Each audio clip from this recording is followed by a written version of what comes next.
Welcome, everyone. Welcome to the Moorish Midwest Re, Educational Educational. Network. Moorish Midwest Educational Network.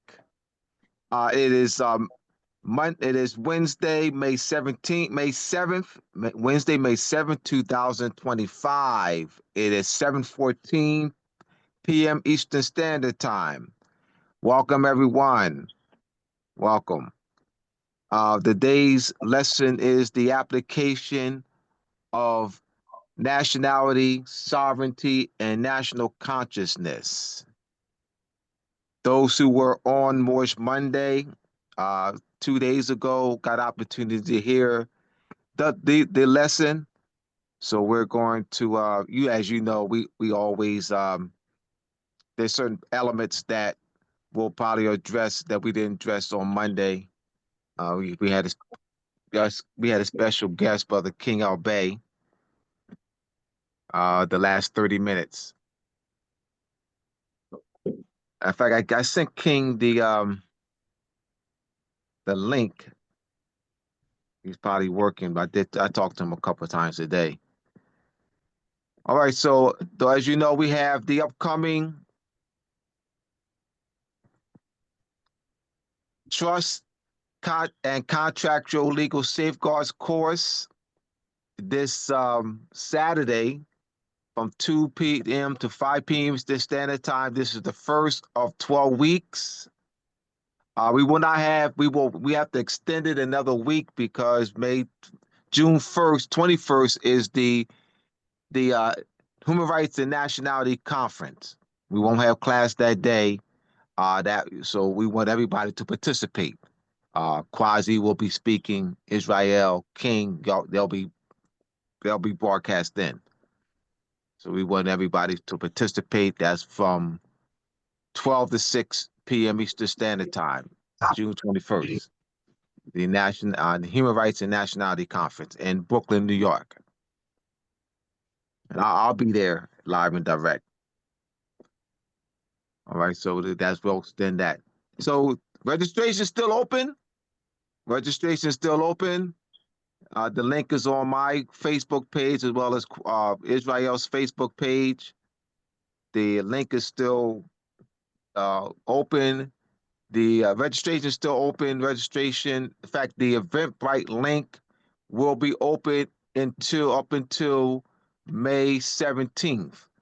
May 17th, we're going to keep the class open up till the first 3 weeks, and so you can pay by going to the register by going to the Eventbrite this week, even up until May 17th, and then those 2 weeks after that, the second and third week of the course, you can go to we'll give you a cash app.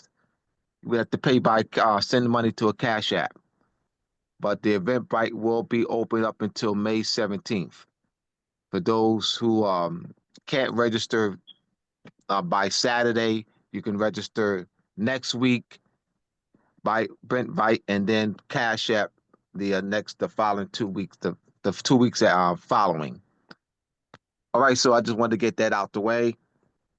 Brothers, you have that up? All right, thank you. You want to read that, Israel?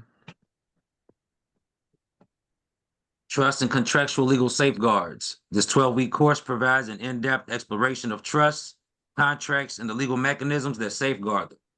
Our course, Master Trust Functions. Discover the role of a trust protector, intellectual property law, demystify assignors and assignees, understand power of attorney, navigate licensing, lending, and renting, strengthen your contracts, and much more. New date, Saturday, May 10th, 2025. Duration, 12 weeks. Start date, Saturday, May 10th, 2025, from 2 p.m. to 5 p.m. Eastern Standard Time. Format 100% online with live Q&A sessions. Tuition, $299.99. Moroccan Post for the people. For more information, contact Brother Abdullah Bey at 215-300-5471. or via email at etymologyvocabulary@gmail.com.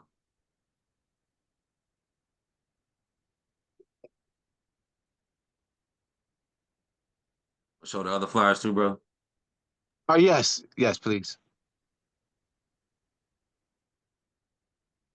So the June 21st, 2025 Human Rights and Nationality Conference is a platform to build relations with various communities on the local, national, and international levels in bringing awareness and education on the importance of human rights and nationality. Save the date. Location of June 21st Human Rights and Nationality Conference. Brownsville Heritage House. Brownsville Heritage House. 581 Mother Gaston Boulevard, Brooklyn, New York, 11212. Saturday, June 21st, 2025, from 12 p.m. to 6 p.m. at the Brownsville Heritage House, Human Rights and Nationality Conference supporting the United Nations Declaration of Human Rights. Contacts, Luisa Flores, 917-312-8466. Again, Luisa Flores, 917-312-8466. And Abdullah El Talib Mosey Bay at 215-300-5471. Again, Abdullah El Talib Mosey Bay at 215-300-5471.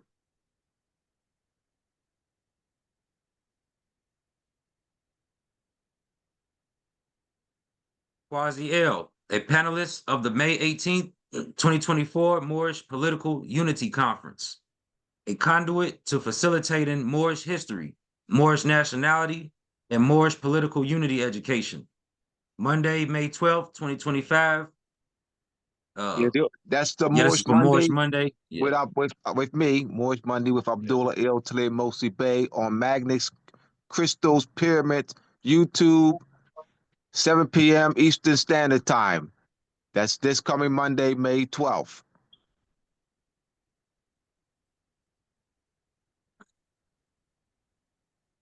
Authors of upcoming book scheduled to be released in spring 2026.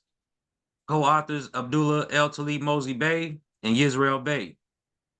Title of our book is The United States Constitution as the Continuation of European Discovery, Conquest, Subjugation, and Colonization of Moorish Lands and the Subjugation of Moors.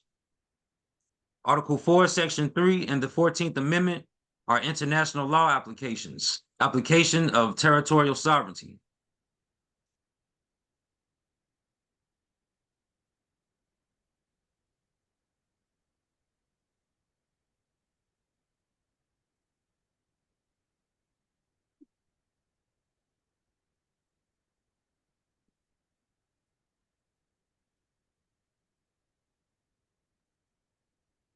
I can't hear it.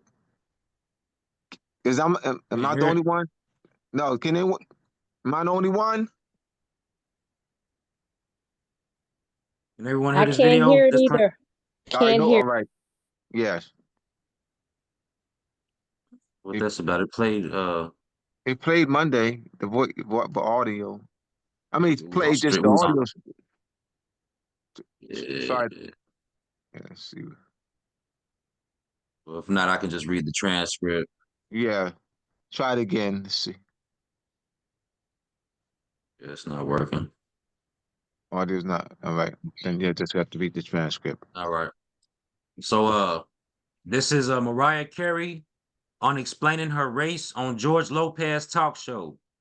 Talk show host George Lopez questioned to Mariah Carey, "What color are you?" Mariah Carey's answer, "In this country, black. No, for real. My mother is Irish. She is like the Queen of Ireland. My father is black. He grew up in Harlem and he served his country. And his father's mother, my great grandmother, is Venezuelan." So the analytical question: if Mariah's father's great grandmother is Venezuelan and Mariah's mother is Irish, how did Mariah Carey become black?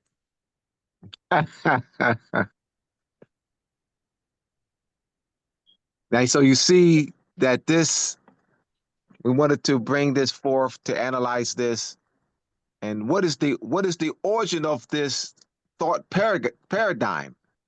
And this is something that is commonplace among our people due to European social engineering. So we would just think there's no thinking. There's no thinking involved. It's called social engineering. It's not called thinking. It's not called thinking. It's called social engineering, operative conditioning. Remember the experiment with the Pavlov's dog, Mm-hmm. and y'all just thought they're using animals. The plan is to train animals and humans, but they're using animals through operative conditioning.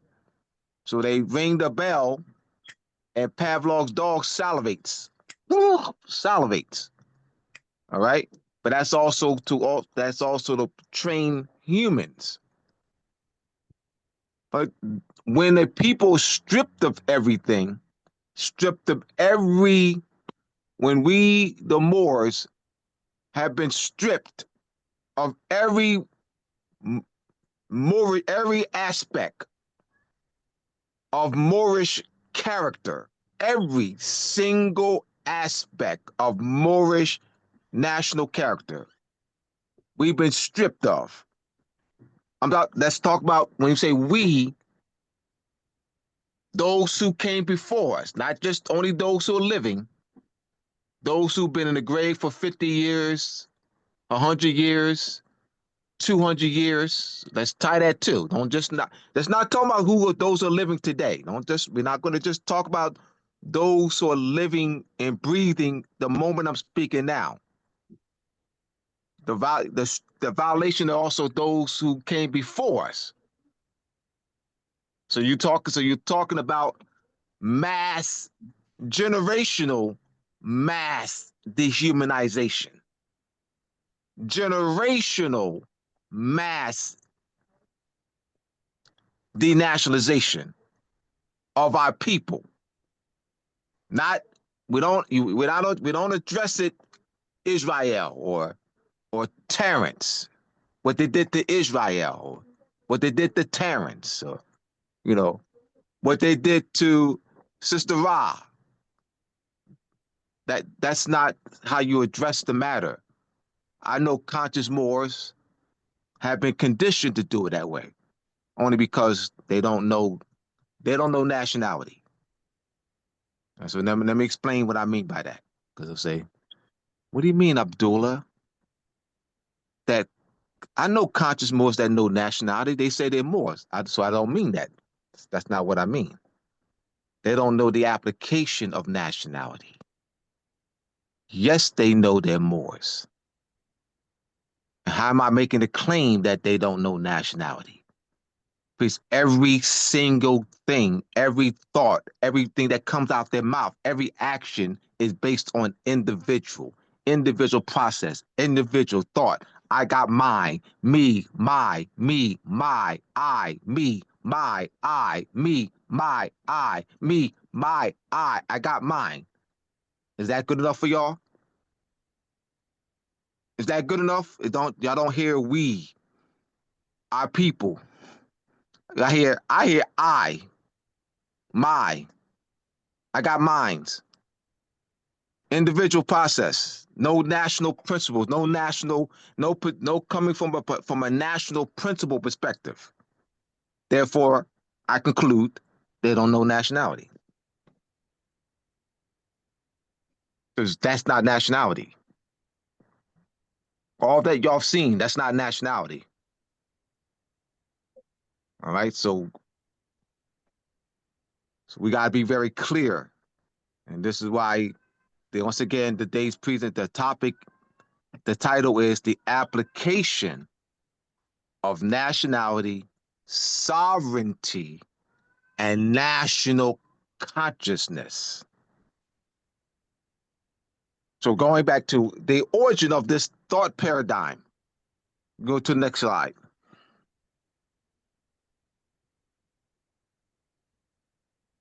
The legal definition and the etymological definition for the word color. Legal definition: color, an appearance, semblance, or simulacrum, as distinguished from that which is real. Etymological definition: color, a noun from Old Latin, colos, originally a covering, akin to celere, to hide, conceal, from pyroot, kel, dash, to cover, conceal, save. Yeah, the Proto-Indo-European root. Mm-hmm. So this go back to that slide. We've been conditioned that the word color, that we've been socially engineered as a people into the constructive meaning of the word color, which we'll see that's going to tie to the names that precede that comes right after this slide. Complexion, skin tone, pigmentation, shade or hue. The etymology of the word color and the legal meaning of the word color has nothing to do with complexion, skin tone, shade, hue, or pigmentation. So how I'm kind of because it's not logical. Go back to the. It's not logical. Just trying to help me out, y'all. Please, let's look at this. Please walk with me. How does one or body people? How would one derive complexion, skin tone, pigmentation, shade of hue from these definitions? Like, how would you even like? How did that happen? Like, how did that happen? Appearance, simulacrum, appearance, semblance, a simulacrum, distinguished from that which is real. The etymology, a covering, to cover, conceal, to hide, to conceal, and further legal meanings, counterfeit, deceptive, misleading, artificial. How does one or a body of people derive somehow, like based on semantics? It's not a specification. It didn't go through a specification or a generalization. It didn't go through like the word consider. The word the etymology of the word consider means to observe the stars carefully. Now, to we when the word star is removed, that is known as a semantical process of generalization. When from specialization, a specialized meaning, observe the stars carefully. You remove the reference to star, observe, ponder, think. So I explain what I mean by that. It didn't go through the process of specialization or generalization. And it go through a transfer of meaning. How did complexion, how did you get complexion, skin tone, pigmentation, shade, hue out of this? You're reading this. How does one do that? Deceiving, misleading, artificial, counterfeit, fiat, distinguished from that which is real, apparent, a simulacrum, a semblance, hiding, concealing. How does the word complexion, skin tone, pigmentation, shade of hue relate to this? What's going on here? So let's go back in time. So we go to the next slide. Let's walk back in time. Mhm. Let's go to 1684. His name is who? His name is Francois Benet. Let's go to 1684. Now, Francois Benet lived in India for 9 years. He studied the caste system in India. And so upon studying the caste system as he lived in India in 9 years, he actually wrote his book. Can be called the title of his book based on his study in India. But that was when he, derived the plan of this new division of the earth, of new division of the earth, classifying. He did us a favor, y'all. He did the world. He added value. If it wasn't for the man, he's our savior. You know what I mean? Because he came up with something what's called the new division of the earth. De facto. You know what I mean? This is our, I mean, wow, what a wonderful man. So adding value to the human family, oh man, of classifying. Wow, what a great job this man did. Great honors of classifying the human family by black, white, red, brown, and yellow. Wow. This nationalities weren't good enough. Nationality wasn't good enough. You know what I mean? That's, nationality. What's that? Nationality? Clan names? Names of empires? Names of kingdoms? Why use that? No, we need something new. Why are we using names of empires or clans or caliphats? Nationalities? Nah, we got to use, black, white, red, brown, and yellow. Don't y'all agree? Isn't that a good thing? He came up with something new, y'all. See, it's called the New Division of the Earth, 1685. So much so, it's used today. And that's something. What a great man. What a great man. Adding something new to the human family. Black, white. So you talking about that these guys are the reason why people say it don't matter what you call yourself, black, white, red, orange, purple, or green. You mean that they're the guys, they're the reason why people say that today? Oh man, these guys are the greatest, man. Whew. Man, these guys are the greatest. They are the reason why people say it doesn't matter what you call yourself, black, white, red, brown, orange, or purple. Ain't that something? Wow, man, these are some great men. Whew. I'll salute y'all. Some great men. In fact, what did my former co-worker say? That nationality is not the real world. Is he the reason why my former co-worker said that? And these guys, the reason why my former co-worker said that nationality is not the real world. When I was in the teachers' lounge with teachers classified as Moors, classified as Negro, colored, black in the United States Census Bureau, and I was having a discussion in the teachers' lounge with about 10 teachers, and we were talking about the principles of nationality.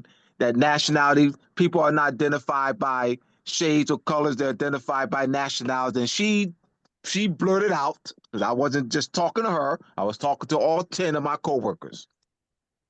And she blurted out by saying, nationality is not the real world. So I positioned my body to her and said, well, nationality is the real world. Chinese, China, France, French, Germany, German. And she stopped speaking to me. Well, how do you know, Mr. Bey, Abdullah? She stopped speaking to you. Well, I'll tell you why. We were in the hallway during break. It was I think the next day. The next day, we were in the hallway, just us. It was during class time. She had a free class. She had a free period. I had a free period, and we were approaching each other. We were approaching each other, and so it was not other students in the hallway. It was just me and her. We were approaching each other. I said, "How you doing, Miss?" I won't say her name. "How you doing, Miss?" You know what I mean? So I said, "You know what? Maybe she didn't hear me. I'm gonna give her the benefit of the doubt. Maybe she didn't hear me." So I'm gonna give her the benefit of that. So I'm gonna speak to her next time. I'm gonna speak to her next time because maybe she didn't hear me. I got get a benefit of the doubt. She didn't hear me. So when I saw her again, I made sure that I spoke louder this time, more directly this time, and said, "How you doing, Miss?" I'm not gonna say her name, and she didn't speak. That's how I know she stopped speaking. Now, remember, she blurted out and said, "National, not the real world." I wasn't supposed to say anything. Oh, that's right. I'm not supposed to say anything. We in a conversation. I'm talking to 10 teachers. She blurts out, "Nationality is not the real world." So I was not supposed to say anything. I was supposed to just let her say, "Nationality is not the real world." And I was not supposed to address that.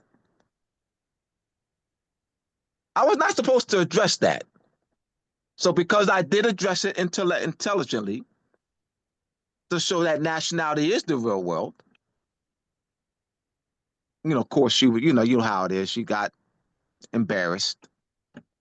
Her pride was damaged. That's what it is. Because why she stopped speaking to me?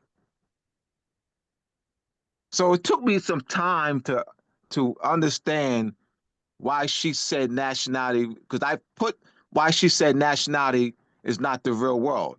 I put the focus on what she had said, and it wasn't until years later, December of 2001, when I was working on Moors and Masonry Part Two. So I got to that Moors and Masonry Part Two, and I got back on Moors and Masonry Part Two that first week of December 2021. And I thought I was working on that section, recounting that experience in the teachers' lounge, and it popped. Oh, now I understand why she said national is not the real world. Based on her experience and our experience as a people, she doesn't see the word nationality. Our people do not see the word nationality on documents.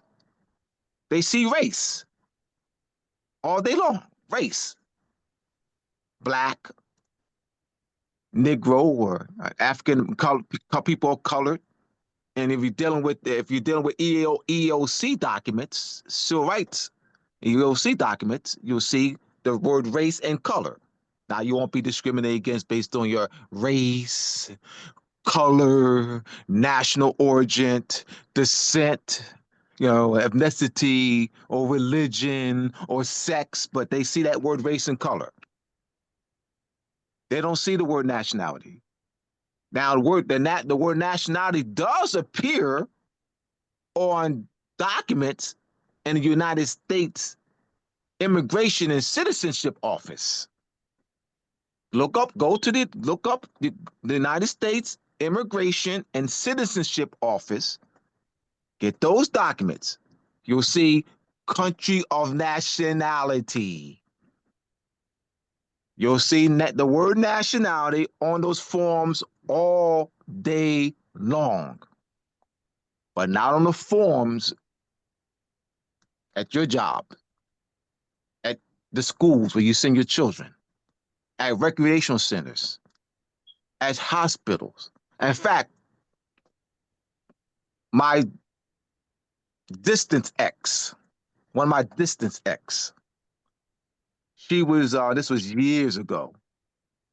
Uh, she had to be taken to the emergency room, hospital emergency room.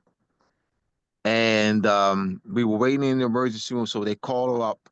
So I go up with her, and so she can provide her information, you know, and your name, so on and forth. So she asked, you didn't ask me what my nationality is.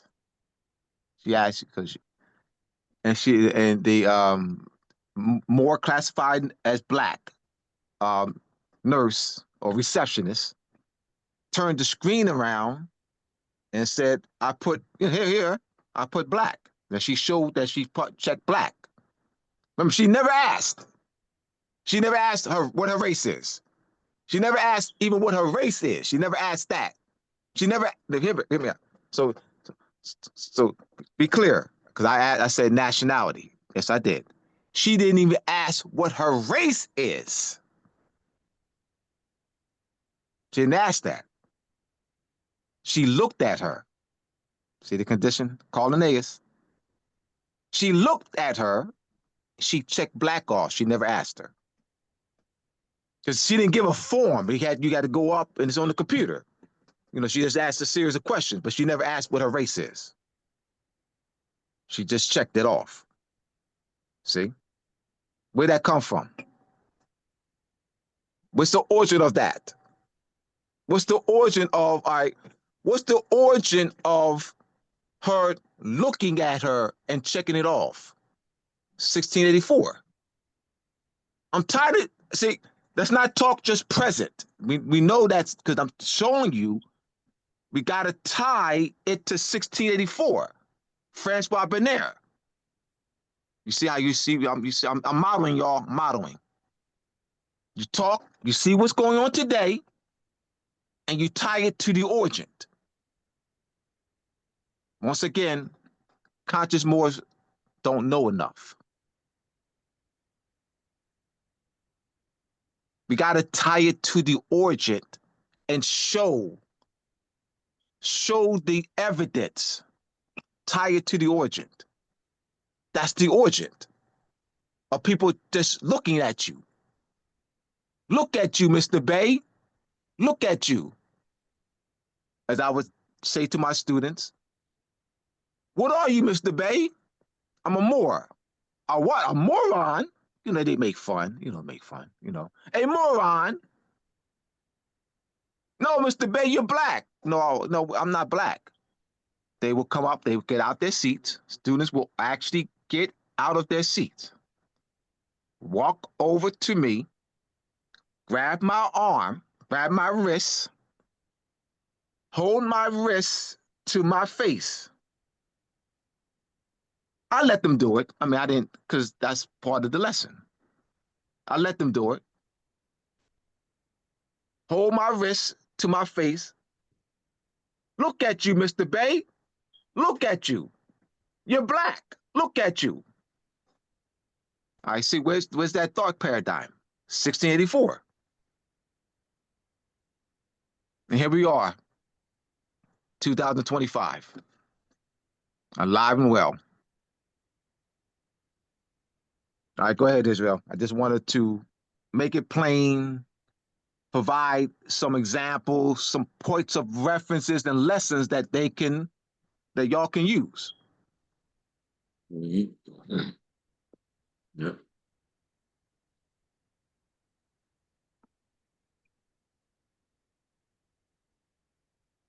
All right, so outline prepared by Abdullah El Talib Mosley Bey, co-founder, curriculum developer, and teacher of the Moroccan Post School of Government and International Law, Terrence Bey, school administrator. Outline: nationality is interrelated to the following principles: national sovereignty, self-determination, self-governance, national consciousness, national self-consciousness, national pride, national culture, national character, constitutional self-governance, national identity, national name, constitutional name, constitutional identity, the state's identity, and sovereign identity of the state. Now you understand why a lot of these conscious Moors do not know nationality. Do you understand this? Look. Do you understand what I mean? That they don't know nationality. I, mine, me, not our people. I don't hear our people. I hear me, mines, I. I don't hear our people. Remember, 33 years, I don't hear our people. This is huge. This is not small. This is huge.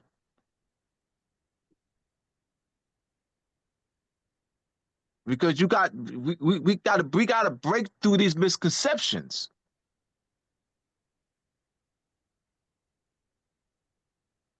All right, continue, Israel.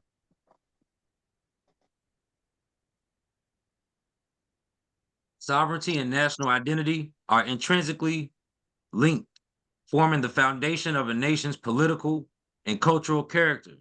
Sovereignty, in essence, is the right of a nation to self-govern, free from external interference, while national identity encompasses the shared values, beliefs, and cultural traits that define a group of people. Stop there. Mm. National identity encompasses the shared values.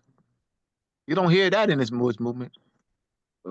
Beliefs or culture traits that define a group of people. I, mine's, me, I, mine's, me. Not Come on, groups. y'all hear the same thing? I ain't know y'all hear the same thing I hear. I, mine, me. Y'all don't hear our people. Just hear me out. Y'all don't hear our people. All We, right. us, our. Y'all hear our people from Moors classified as black. Come on now. Hold on. You know I know. Because I've been involved. I've always been involved with Moors classified as black for 33 years. Moors classified as black nigger color and more conscious Moors. I've done both. Hear me out. Y'all, I'm one of the few Moors that y'all know that deal with both. I've always dealt with both. I don't want to say I'm one of the few that y'all know. Why just only conscious Moors, only conscious Moors, only. Well, that's not me. I don't know that. I don't know that. So I don't have that experience. I don't have only conscious Moors. Only. I don't have that. Why? Because if we're gonna spread the consciousness, don't you got to be among unconscious Moors? Like, don't you have to be among unconscious Moors too? So I hear our people among unconscious Moors. I don't hear our people among conscious Moors.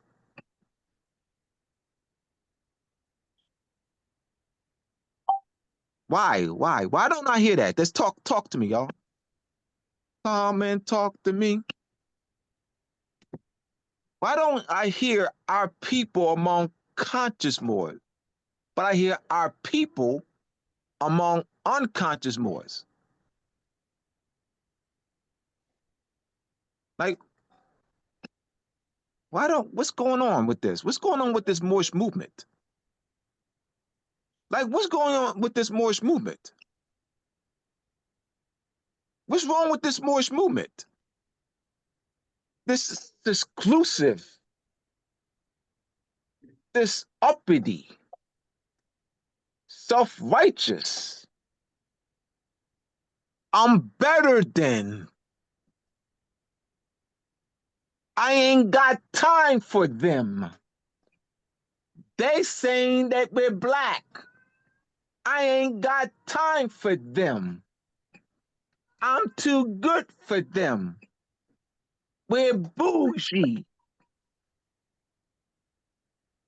I'm not exaggerating. That mentality. That mentality I've seen for 33 years among conscious Moors. I've, I mean, it is prevalent in this Moorish movement. Can someone talk to me? Please talk to me. Let's talk. Let's talk. Let's talk. What do you think the issue is? Why does that exist? You know, can I hear for somebody, someone, anyone? As you said, we don't know. We don't understand it. So, and then it's kind of like once you do understand it, or those that I've seen, once you do understand it, you think that it's it's not everybody's. That you know what I'm saying? It's not Oh, so everybody's. therefore they don't understand it then, Ra. That exactly, exactly. So if they think if the understand it is to know that's everyone. That's the Yeah, understanding that it's everyone, that our people are Moors. Everyone. It's not some exclusive. It's not just for conscious. It's not just for conscious Moors. Islam It's not or like yes, brother. Islam or Dolo, you already know. I know you know. Um, but yeah, I agree with you. Um, most of the conscious Moors, they are in their grandiose state of mind where they are more out for fame than for actual uplifting of humanity, as Noble Jali already said the movement's about. So I I'll see give a that. flow with that, Islam. I want to hear from other people. Honestly, I don't want to just be the only one talking. If it is, and I do agree with Anton, but I want to hear from other people. That's a good point. Out for fame, I do see that. That's one. That's an element. Anyone else? DuPont, you got 100 years in.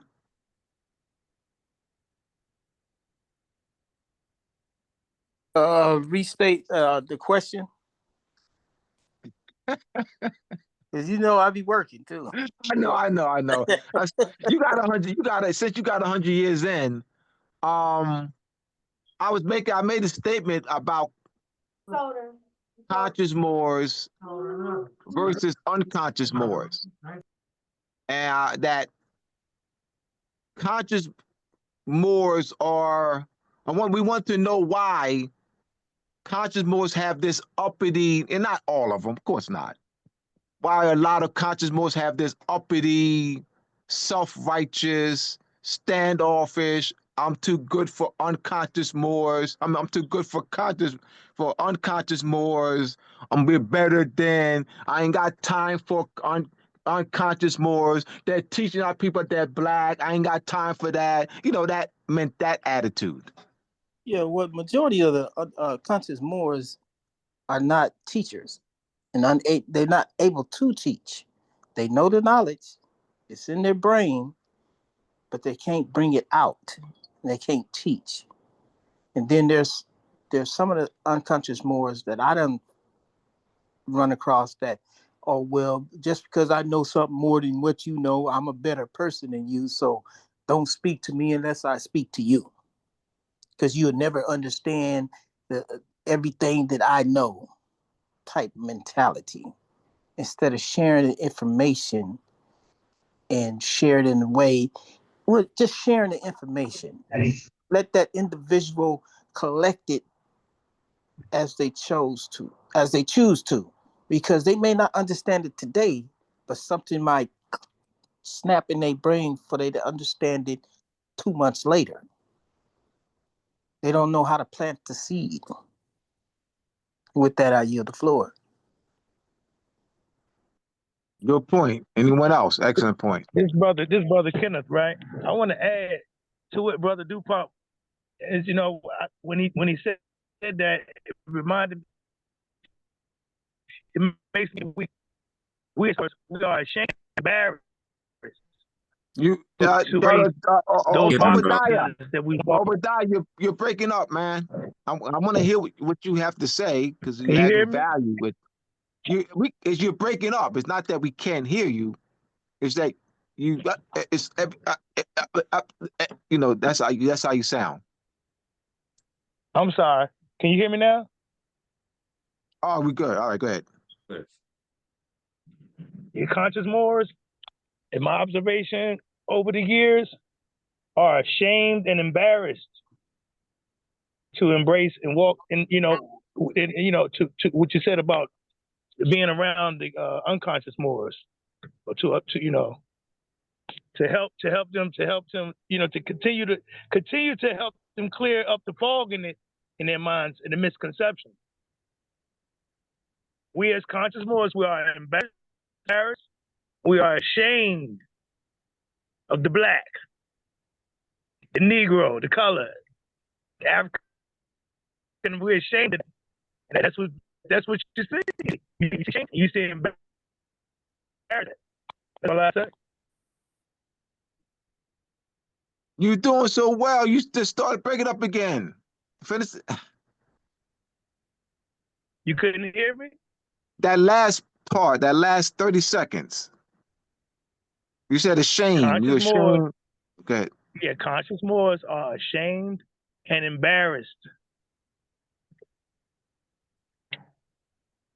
That's what you see. You see shame and you see embarrassment. When you I see the want to hear. uppityness, Yeah. I know, That's what you right? see. I look at it as shame and embarrassment.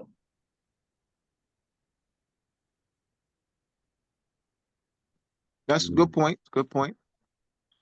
All right, so we'll move Hold on. on, hold on. Oh yeah, go ahead. Yes, please, yes. And So, I have something to say too afterward. All right. okay, so I for my journey, I'm gonna speak on my journey and my experience with other Moors.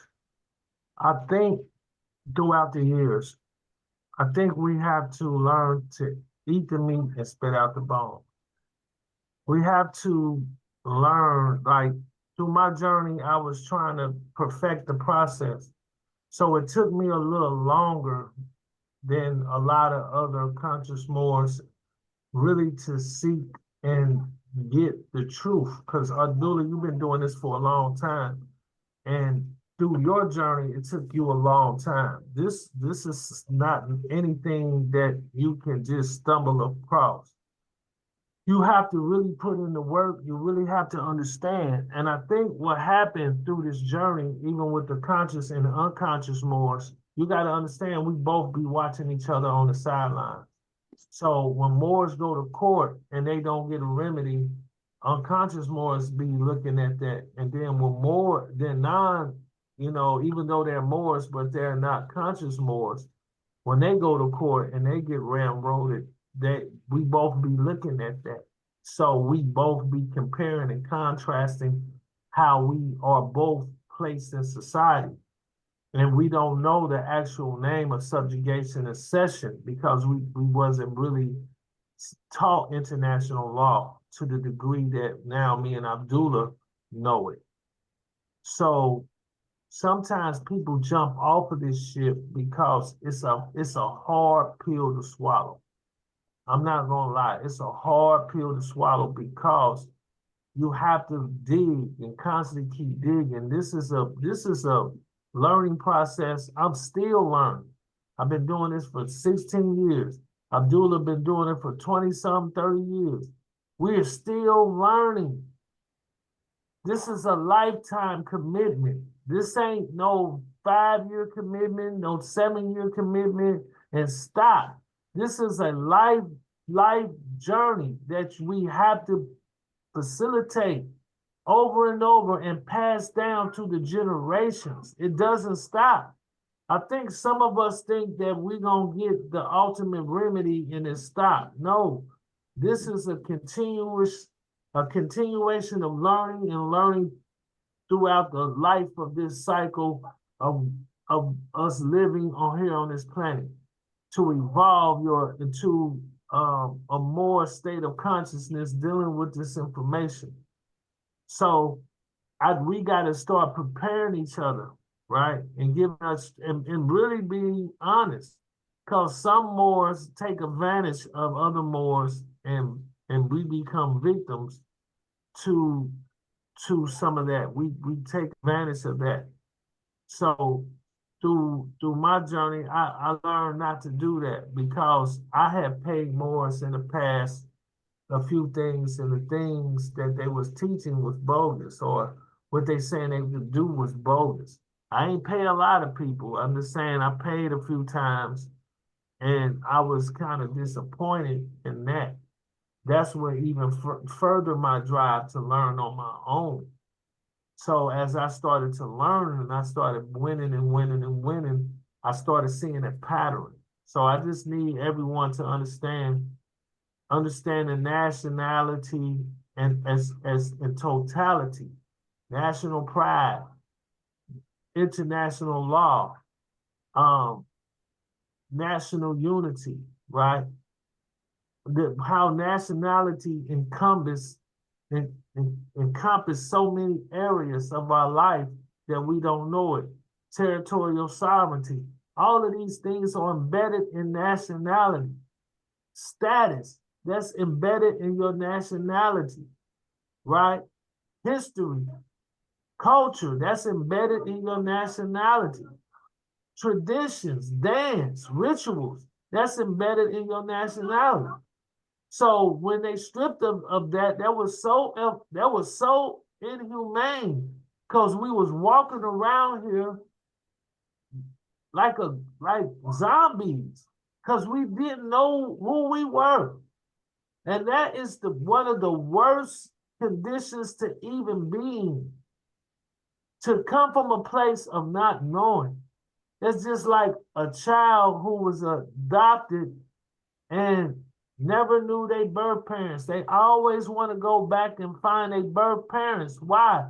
Because they want to see the source or origin of where they come. They want to see who they're really connected to. We were even in the worst condition because they said you don't come from nobody. You fell out the sky. You was dropped off by some aliens. Y'all walked out the middle of the ocean. Y'all not connected to nothing.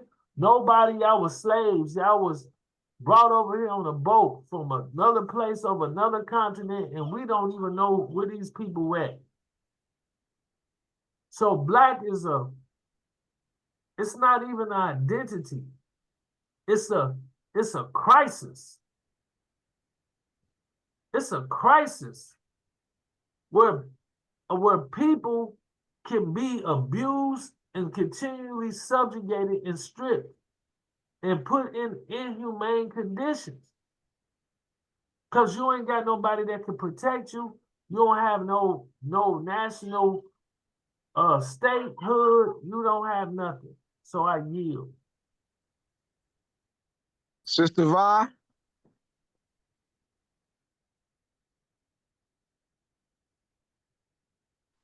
I'm saying, just like the brother said, it is definitely a long journey, and you can't ever be think that it's going to end. It has to be brought down. But I think that a lot of us um, are so intrigued with a process. You know, if I can't necessarily tell, if I do tell another one, then he or she is going to be expecting me to do such and such for them. And it seems to me that people are running to their nationality based upon being in trouble versus just wanting to know and be who they are. So once you are in trouble, then a lot of paperwork comes to that if you think that you're going to get a remedy. So in all of the paperwork that has to be done, there are Moors who like, you won't, just kind of in a sense like throw another one to the wolves, so to speak. You won't get it. You still acting like a black colored, that type of thing. I hear you, Sister Va. So let me address that point. And that's because nationality has not been taught from its application, and that we it's a lot because of the misconceptions. The misconceptions that I taught for 25 years, that we the people of the United States, they note the Moors, that on the back of the Federal Reserve note the the obverse and reverse, that the Moors are the founders of the federal government. The Moors are the founders of the federal government. The pyramid on the back of the Federal Reserve note where it reads the Great Seal, that's the Moors. This nation has a dual national seal. The obverse, that's the pyramid. That's the federal government. All right, and the eagle, the reverse, that's the state's government. 35 Moors, along with 20 Europeans, drafted the United States Constitution. Actually, it's actually the Moorish Constitution. What they're calling the United States government is actually the Moorish government. I taught that for 25 years. So that has a lot, Sister Rod, that has a lot to do with that. It has a lot to do with that. I remember 25 years. I was in that. And to see, I'm not going to say any names, to see conscious Moors whom y'all know are still doing that. Conscious Moors that I've known for 20 years who still teach, who are still where I was. Conscious Moors who are still where I was for 25 years. They're still there. Y'all know them. And to hear that now, and I'm like, man, that was myself. Man, that was me for 25 years. So I know the misconceptions. I taught it. In fact, they learned those. They learned it from me. They learned them from me. Like I'm their teacher. Like you hear these concepts, I'm one of their teachers. I raise my hand. They watch my videos. I'm one of their teachers. They learned that from me. I'm one of the persons that they learned that from. Ask DuPont. Ask Terrence. Ask Quasi. Ask King.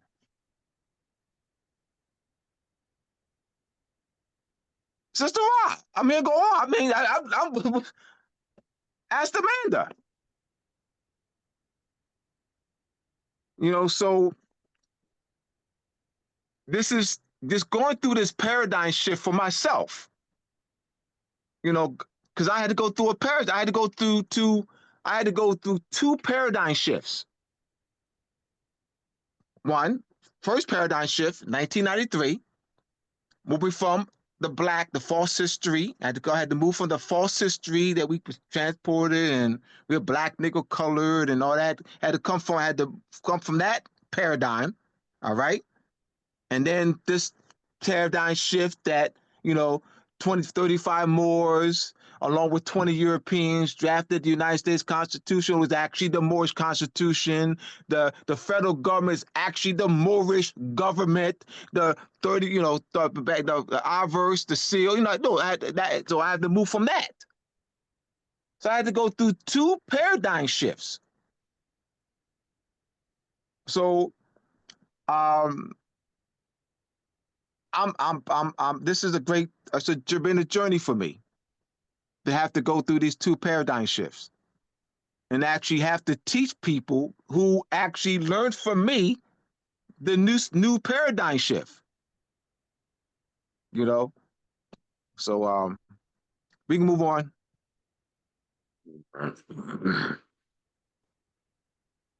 Ask Israel.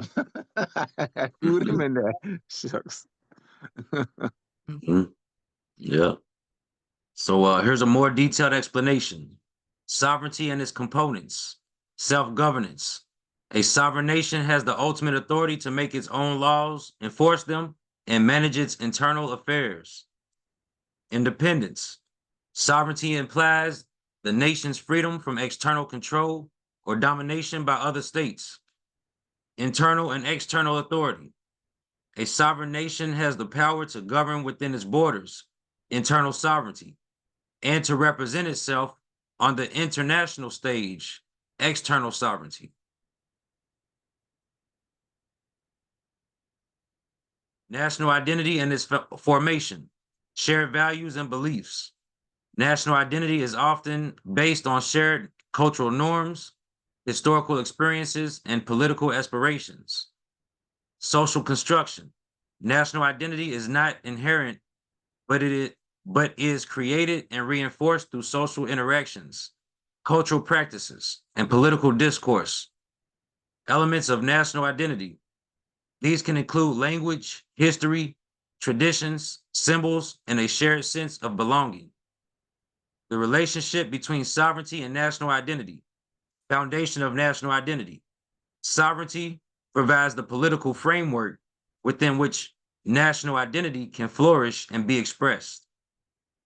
Protection of national identity. A nation's sovereignty allows it to protect its cultural heritage, values, and traditions from external threats. Reread the foundation of national identity, then I'll go. So the foundation of national identity. Sovereignty provides the political framework within which national identity can flourish and be expressed. All right, so let me explain that. So once again, this presentation is titled The Application of Nationality, Sovereignty, and National Consciousness. All right, so let's get with application regarding the foundation of national identity. Sovereignty provides this political framework within which national identity can flourish and be expressed. So let's look at a national constitution. All right, so I'm going to give you the application of that statement. And the national constitution, the people of Burkina Faso, the people of France, the people of Erie, or they'll say is Erie, Ireland, the people of Germany, the people of Republic of China, all right? The national China or Burkina Faso, France or Germany, Ireland is the national name. So that ties to the national identity. That's the national name or constitutional name or state identity or the identity of the sovereign state, and it's what embodied in a national constitution. You have the people of Burkina Faso. The word people, and used in a political sense, is the repository of the collective sovereignty of the people vested in the Constitution. Once again, that's what I mean by these conscious Moors don't know nationality. I'm talking nationality. I'm talking nationality. So once, all right, Abdullah, why don't these conscious Moors know nationality? Why don't they know nationality? Because Abdullah Bey and others taught them false concepts. Abdullah Bey and others taught them false concepts. Abdullah Bey and others taught these conscious Moors that we, the people of the United States, in the preamble, come on, talk to me, my brothers, sisters. We, the people of the United States, represents the Moors. And so it doesn't read we, the people of Morocco. It doesn't see we, the people of Morocco. So we don't see that. We don't see that. We see we, the people of the United States. And it's nowhere in that document where it says Moors. But when we go to other constitutions, We, the people of the Republic of China, the people of Burkina Faso, the people of France, the people of Russia, the people of Germany, the people of Spain. Like I see that relationship there. So I see the constitutional name, the national name. These are all interchangeable. Constitutional name or national name or state's identity or sovereign identity of the state that's tied to the national identity. So we, the people, so the people are saying they're Moors, but they look at this document and it says United States, United States, United States, United States. We the people of the United States. That's why. Hear me out. I gotta point to something else. I gotta give you more tangible. Why do Moors not know nationality? I'm giving you that's a major reason. That's a major reason when someone like Abdullah Bey is telling you that we the people of the United States are the Moors. That means the Moors. And you don't see Moors there. Come on, I'm just trying to make it plain, my brothers and sisters. I know those conscious Moors will criticize me. Y'all know them. They won't have land to stay on. Their criticism of me will be emotional. Their criticism of me will be strictly emotional. They cannot dance with me. None of them can dance with the finding of facts. It will be strictly emotional.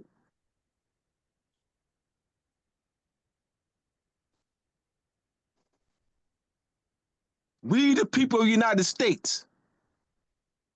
I got to give you something tangible why they don't know nationality. More, United States. More. We, the people of the United States. More. China, Chinese. We, the people of China, Republic of China. Burkinabe. We, the people of Burkina Faso. French. We, the people of France. Irish.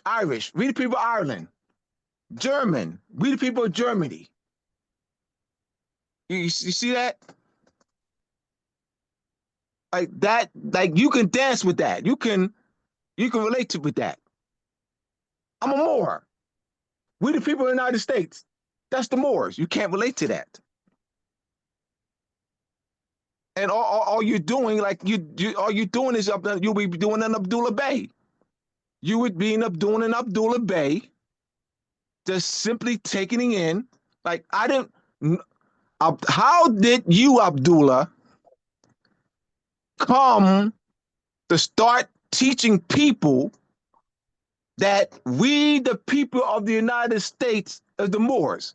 Somebody said it. If I will be lying to you, because once I say to you, oh, if I reference a source, then I got to show y'all the source. Whatever I say, a source. You said, well, how did you come? And whatever source I say, I got to show y'all. I got to show y'all. I'm telling y'all the truth. Someone said it, like I said it, to others, and I just simply ran with it. If I say anything other than that, I'm a liar. If I say anything other than that, I'm a liar. To thy own self be true.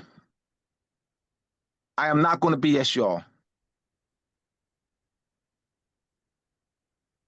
All right. So, and my teaching this, going through this presentation, I'm going to give my personal experiences, so that I can make it plain. That I want to bring it home. I'm going to bring it home because those misconceptions are out there. And you got people, y'all know them. I'm not going to say any names. I'm not going to say any names. Y'all know them. They got numbers. They got a following. Y'all know them. I won't say any names. Now we can go. We can continue.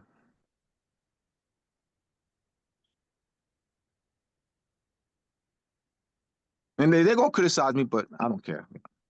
But once again, the criticism will be based emotionally, though. It won't be Abdullah Bey is in error. They won't do this. Like this, they won't be able to do this. Abdullah Bey, you're in error. Here are the evidence and finding of facts. Abdullah Bey, we will disprove your claim. Based on these finding of facts, historical documentary evidence. Based on these historical documentary evidence, Abdullah Bey, your claim is false. Based on these historical documentary evidence, Abdullah Bey, our claim is true. They won't be able to do that. Just hear me out. All right, so I just want to listen. They're going to criticize me, which is fine. They're going to criticize me. But listen to how they criticize me. This is for y'all, critical thinking. They will criticize me. They will condemn me. But listen to how they condemn me. They won't condemn me based on historical documentary evidence. It will be what? All emotional. They won't condemn me. They won't criticize me, but based on, listen to how. It's coming. It's coming, y'all, but listen to how.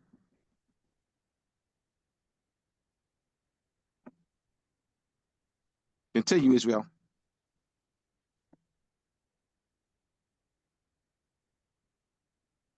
Definition of nation's purpose. National identity helps define the purpose and goals of a nation, which are often expressed through its foreign policy and other actions. Popular sovereignty. In many modern democracies, popular sovereignty, where the power ultimately resides with the people, is a key element of national identity and a foundation for self-governance. All right, let's stop there. So national identity helps define the purpose and goals of a nation, which are often expressed through its foreign policy and other actions. Here we go. Let's go to a national constitution. National constitution, the national flag, and some of that, and not in all, but in some national constitutions, the identity description of the national flag is in the national constitution. And some national constitutions, the national anthem, name of it, or national coat of arms, or national bird, or national language. If it's not that which is not drafted in a national constitution, is legislated. Here we go. A national identity helps define the purpose. All right. So that's the purpose. All right. Because now national language, national holiday, national flag, national bird, national anthem, national seal. And then that's a universal standard. And then you go then from there they would have the other national policies that are legislated. But you have to have a foundation though. Because if there's national identity, helps define the purpose. So I'm being specific on those elements of national identity. And that helps, is a launching platform, helps define the purpose, which is often expressed through its foreign policy and national actions and other actions. Popular sovereignty. In many modern democracies, popular sovereignty, where the power ultimately resides with the people, is a key element of national identity and a foundation for self-governance. Here we go. The people of Burkina Faso. Once again, the word people, popular sovereignty. Here we go. I'm giving you example of popular, I'm identifying popular sovereignty and national constitutions. The people of Burkina Faso. The word people, that's popular, denotes popular sovereignty, because the word people used in a political sense means, once again, the repository, REPOSTORY,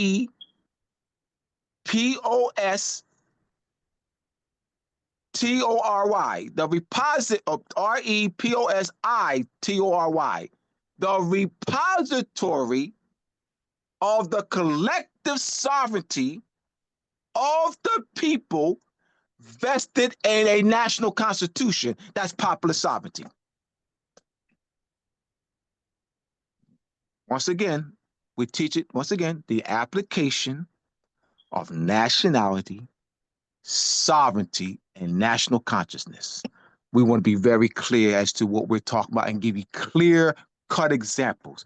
Go anywhere in the world, teach this lesson anywhere in the world. I'm giving you clear cut examples. Continue.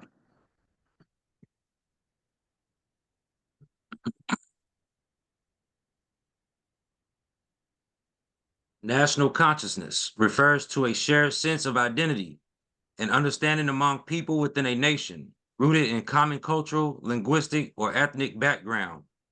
It involves an awareness of the collective and realization that without them, there is no us, highlighting Oh, the without them, interconnectedness of individuals within a nation. there is no us. And quotate, there is no us. Oh, that's something. Hmm. So this consciousness often arises during struggles for independence or nation building, and it's seen as a crucial step in forming a nation. So Hmm. again, this consciousness often arises. This national consciousness often arises during struggles for independence or nation building, and it is seen as a crucial step in forming a nation. And that's the we never disqualify that forming a nation. That now the other parts would apply to us and cool.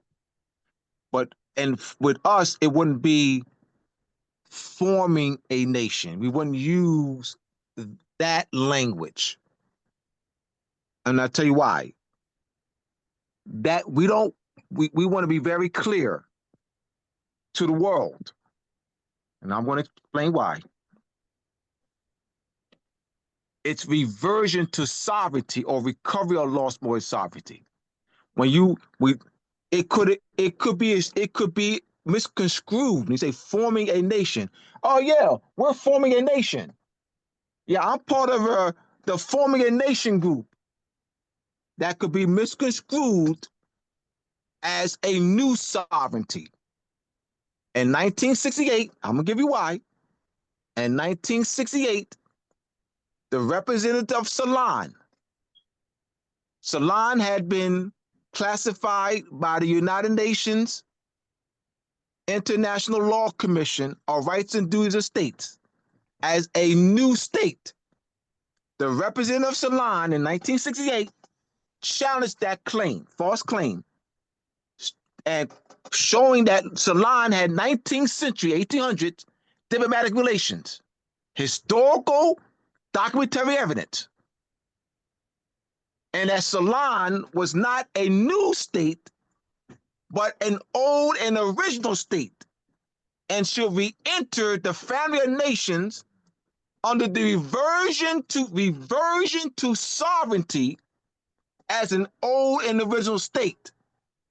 So this is why we don't use forming a nation because we want to be very clear to the world on we know the proper application of law, reversion to sovereignty, which means reverting to a pre-existing sovereignty,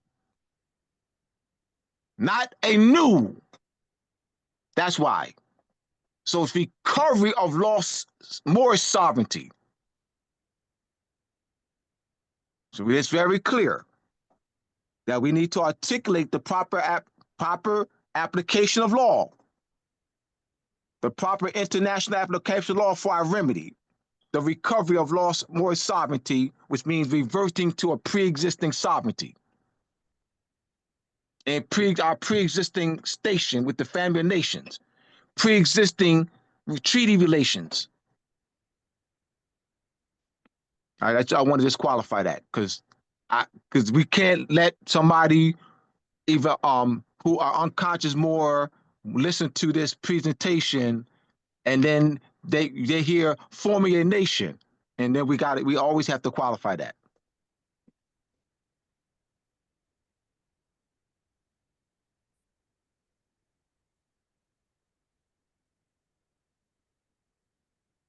Elaboration. Shared identity and understanding. National consciousness signifies a shared sense of belonging and understanding among people within a nation, based on common experiences, traditions, and values. Collective awareness.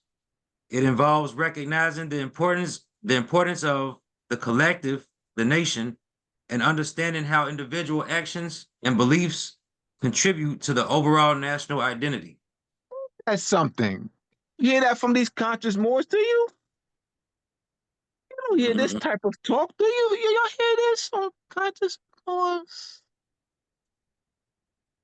You hear national unity, national consciousness, national character, national self-determination, national pride. I don't hear no national nothing. National pride, national consciousness, national, your minds, I, minds, I, me, mine, my. You don't hear us, see? You don't hear it involves an awareness of the collective and the realization that without them, there is no us, highlighting the interconnectedness of the individuals within a nation.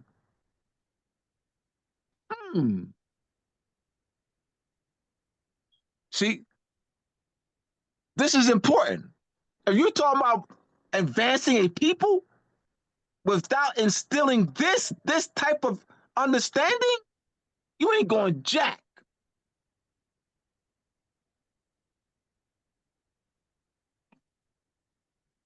Continue, Israel.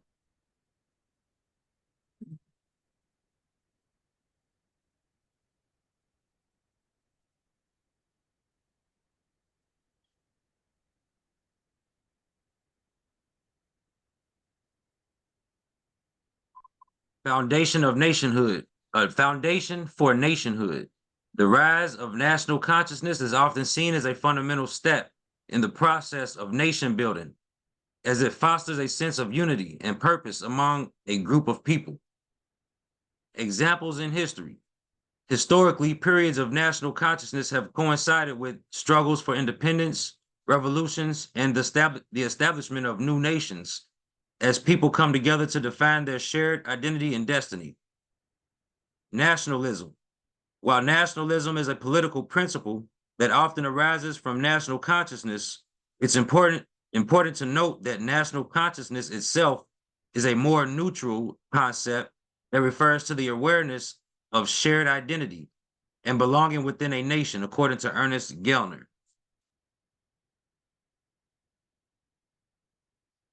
Self-determination of people is a core principle in international law, meaning that all people have the right to freely determine their political status and pursue their economic, social, and cultural development. It allows groups to decide their own destiny, whether through forming independent states, choosing to remain within existing ones, or establishing other forms of association. Key aspects of self-determination. Right to choose.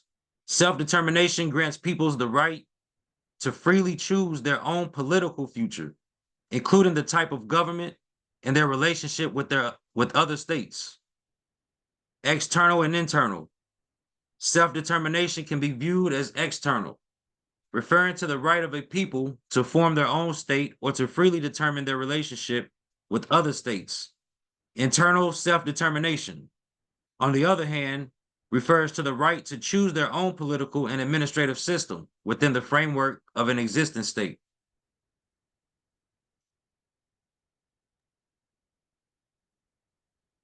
International legal basis.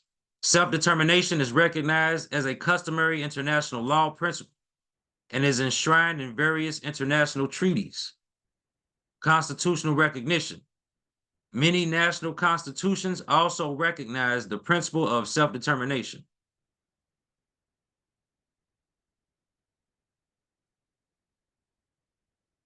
Group/political level. International law. Self-determination is a core principle of international law, recognized in the UN Charter and other treaties.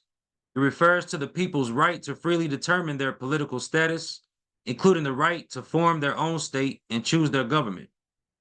Internal versus external self-determination. Internal self-determination focuses on the right to representative government within a state, while external self-determination refers to the right to independence or secession. Historical context. The concept of self-determination gained prominence after World War I, with U.S. President Woodrow Wilson advocating for it in his 14 points.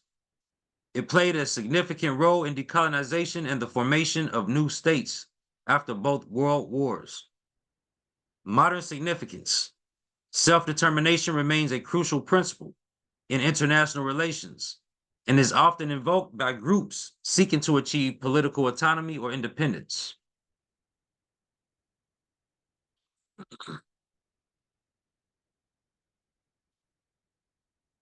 Reversion to sovereignty refers to a state's regaining its full independence and self-governance after a period of external control or dependence.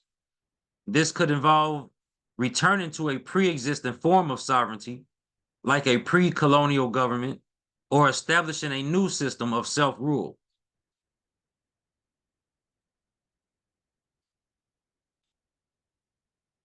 Liberation, external control.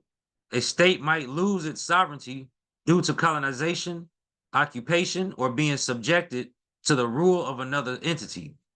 This can involve the loss of political autonomy, territorial control, or the right to govern its own affairs. Restoration of sovereignty. Reversion to sovereignty signifies the regaining of these lost rights and powers.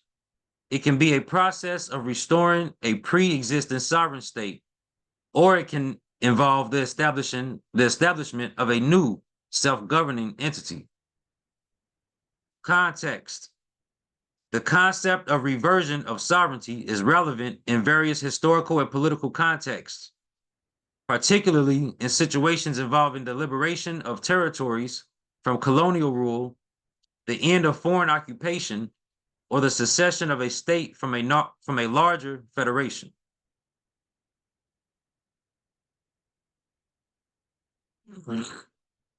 Examples: the end of British rule in India and the establishment of the independent nation of India.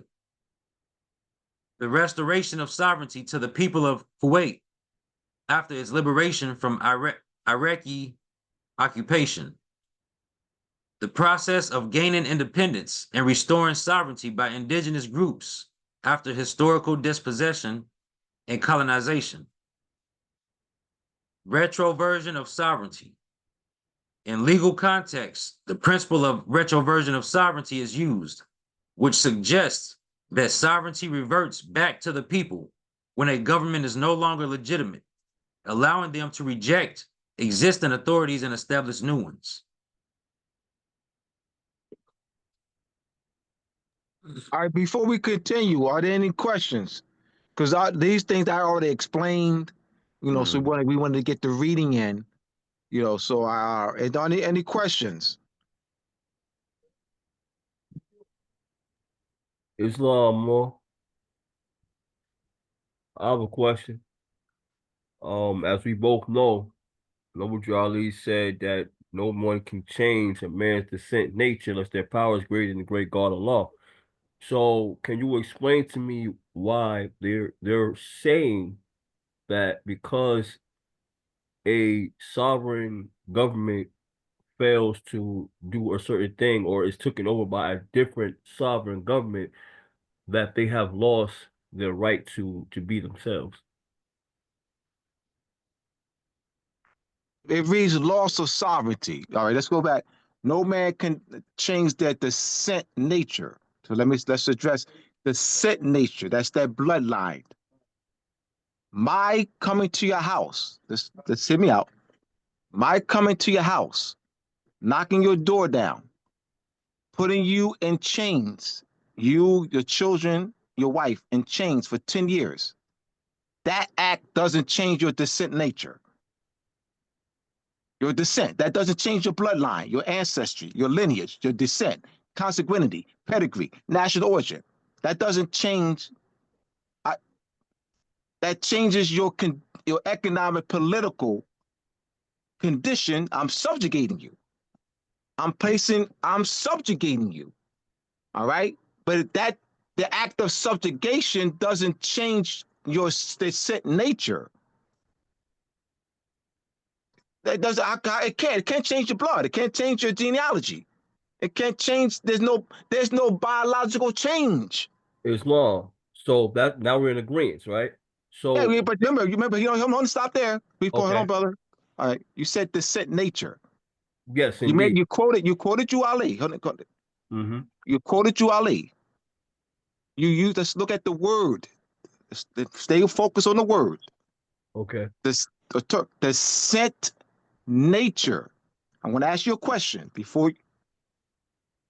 Does my example that I gave you, does that process of subjugation, would that process of subjugation change your descent nature? I'm saying I agree with that. What I'm saying is what it reads down here, brother. It says the people, when a government is no longer legitimate, allowing them to reject existing authorities and establish new ones. That's what I'm talking about. And then You mentioned descent nature, though. I Hold on, know, brother. but you must didn't hear my question. Basically, what I'm saying is, how are they able to say what they're saying? I know how they're able to do it, but I, how are they able to say what they're saying when no Jolly already established? hear me out, Can't brother. Hear do me that. out. All right, Islam. brother. Your question is secondary. Please, just reason with me, brother. Please reason with me. Your question is secondary. The quote is primary. You use the quote. What is your reason? You used a quote from Drew Ali, which is primary in your discussion. Because your quote that no man can change the descent nature. What you read here doesn't change the descent nature. I agree. But My keep in my mind, my my point of what I'm trying to say. I think you're missing what I'm saying. I'm not, All brother. right, I'm because not, brother. you're Please, I'm thinking not. that I'm not you're going to even. thinking that. Just hold on for a minute. You're thinking that I'm saying something. I can hear it by when you're explaining to me. You're thinking I'm saying that this means it changes my descent nature. That's not what I'm saying. What I'm asking you is how do they position themselves? Not what this is saying is that a government can take over when we know land cannot be bought, sold, or transferred, and nobody's nature can be changed unless their power is greater than great God of law. What I'm saying is what this is saying would basically allow what cannot be done. right? You know what, brother? I'm gonna move on, brother. I'm gonna move Okay. on. Brother, with all due respect, honor, appreciation, love, thought, whatever words I'm gonna use, we're gonna move on. We're gonna move on. All right, I bro. move on, Israel.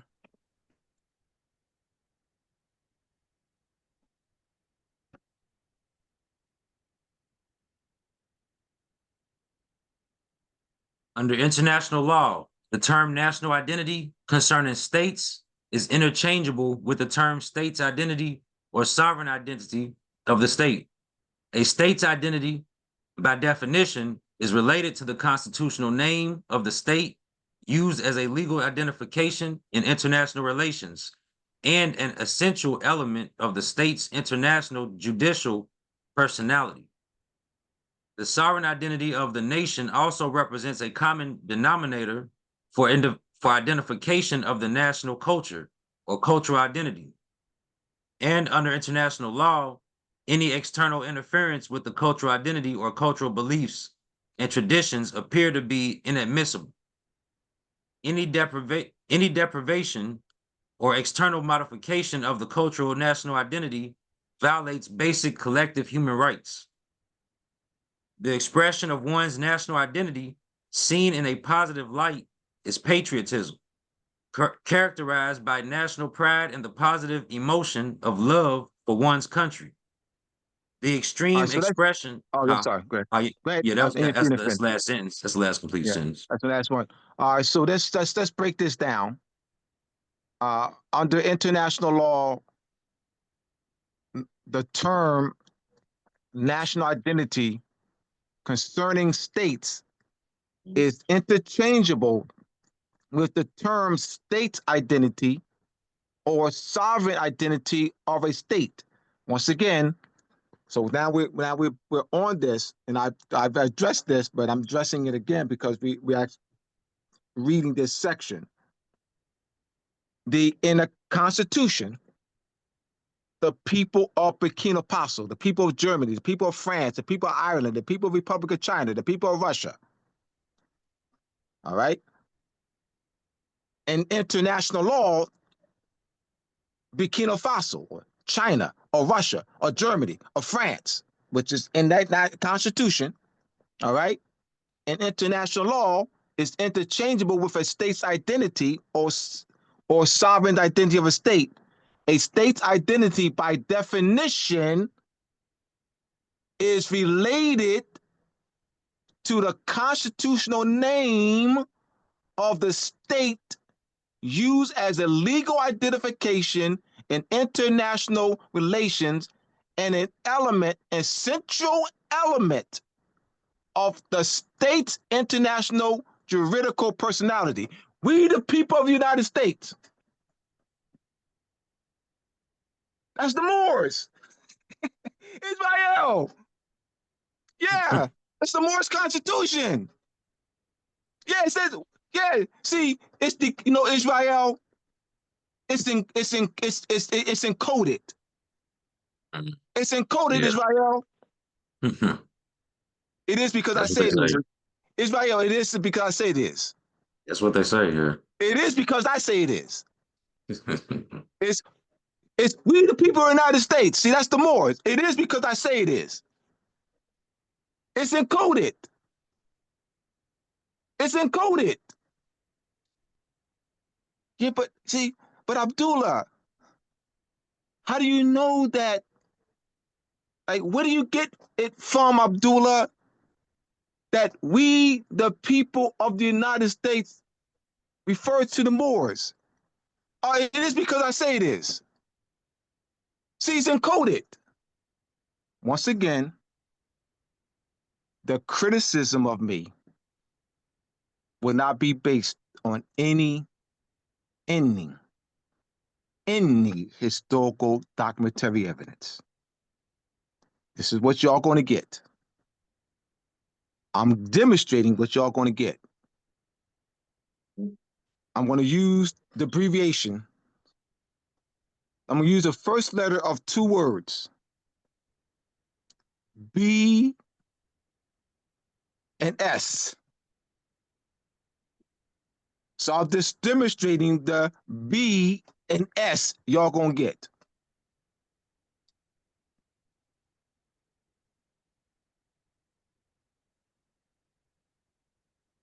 And so once again, let's read this.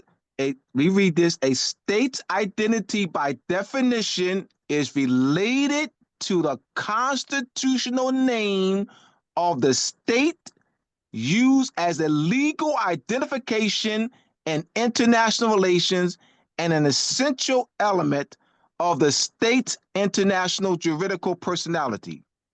The sovereign identity of the nation also represents a common denominator for identification of the national culture or cultural identity, or and under international law, any external interference with the cultural identity or cultural beliefs and traditions appear to be inadmissible. So, any questions regarding that? When I said I've addressed this earlier, but now that we on this particular reading, I just had to reiterate it and make make it plain, bring it home. You know, any questions? The Moors are we the people of the United States, because I said it. I say they are.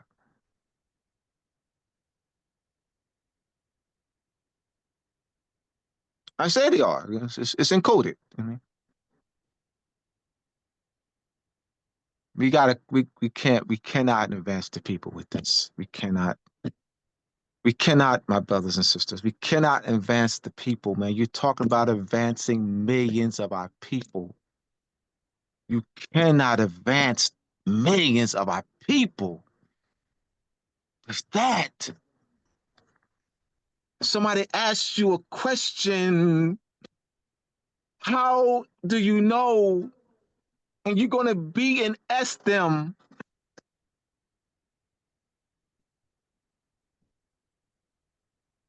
Next slide.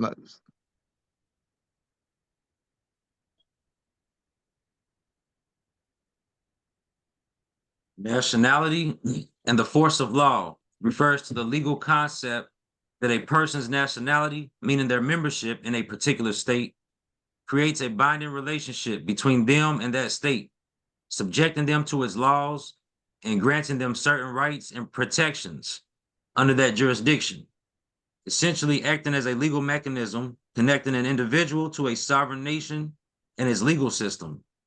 It essentially means that a person's nationality determines which laws apply to them, both domestically and internationally, based on the principles of their state's legal system. The United States Constitution applies to the Moors because we, the people of the United States, is the Moors. That's the Moors. Remember, it's encoded, y'all. Remember, 35 Moors and 20 Europeans drafted the United States. It's actually the Moors Constitution. You know, it ain't the United States Constitution. See, it's encoded. It's actually the Moors Constitution. I taught this, my brothers and sisters. All I'm doing is what I taught for 25 years. You're seeing me, you're seeing the old Abdullah Bey. This is the old Abdullah Bey for 25 years, thousands of people.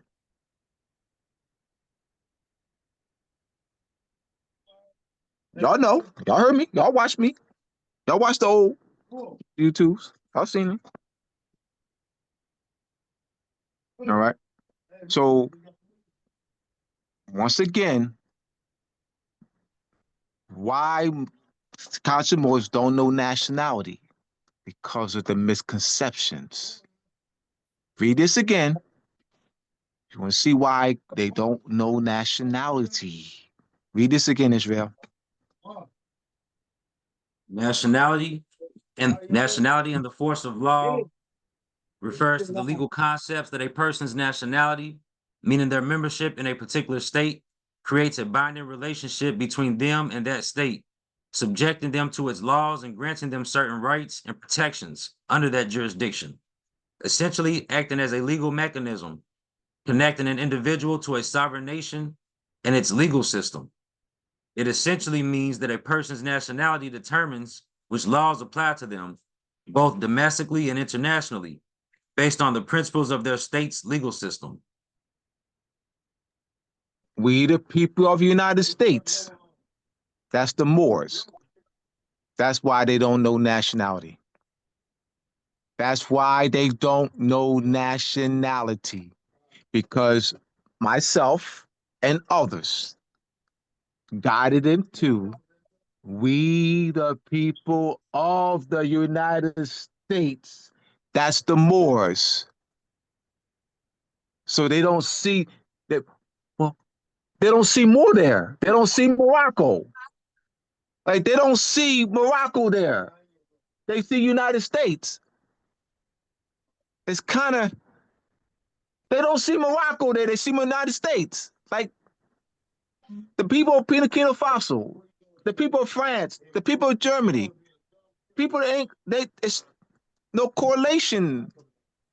We the people of Morocco. We the people of the United States. That's why.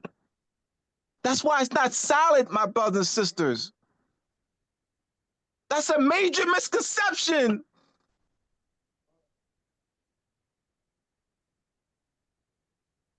That's why they don't know nationality. Continue, my brothers and sisters. Once again, I'm going to be criticized, condemned. I'm fine with that, but not with finding of facts. I will not be condemned. I will neither be condemned nor criticized with the finding of facts and or evidence. I'm going to be called names. I just want y'all to recognize that. I'm fine with that. This is for y'all. They're going to call me names. Let's hear it. They're going to call me names. But they won't present any historical documentary evidence to disprove my claim or prove their claim. They're just going to call me names. Just hear it out. Just want y'all to pay attention. Pay attention to name callings. That's all. Because they don't, that's all they got. That's all they got. They don't have, none of them have historical documentary evidence. They got name calling, condemning. The attacks are coming. I don't care.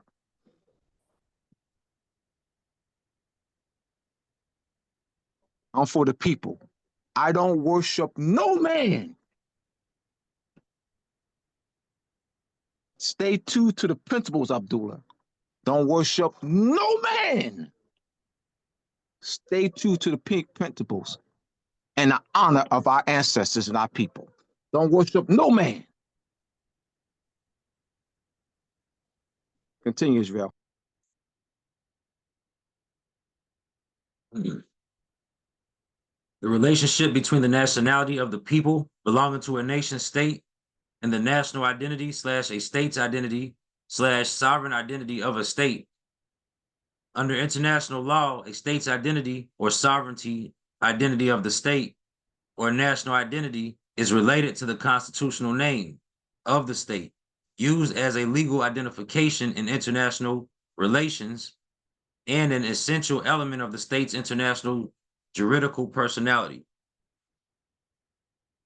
Constitution, preamble. Try to blow this up a little bit more. Yeah, so they can clearly see this, brother. I want them to clearly see this, bro. This is an example. Yeah. Constitution, preamble. The French people solemnly Oh, the French proclaim people. Ain't that French something? The people. French Yeah. people. Hey, damn, ain't that So something? this is not ambiguous. Hell There's no no. ambiguity in this one. Yeah. They identify the people. So the French people solemnly proclaim their attachment to the rights of men and the principles of national sovereignty as defined by the Declaration of 1789, confirmed and complemented by the preamble to the Constitution of 1946, and to the rights and duties as defined in the Charter for the Environment of 2004.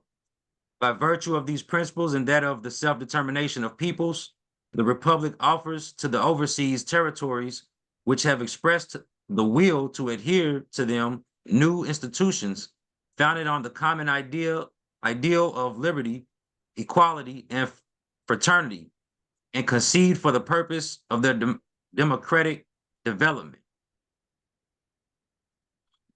Article 1. France shall be an indivisible, secular, democratic, and social republic. It shall ensure the equality of all citizens before the law, without distinction of origin, race, or religion. It shall respect all beliefs.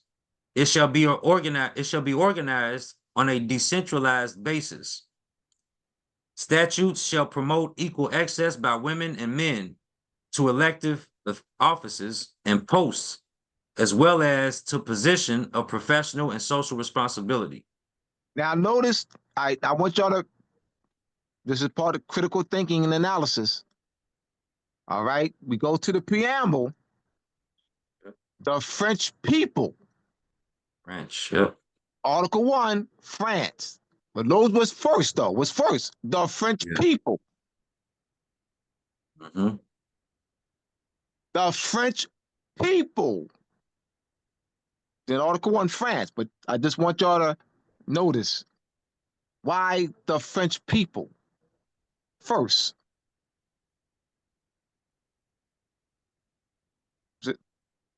The French people first. Then there's the France. I just wanted to point that out.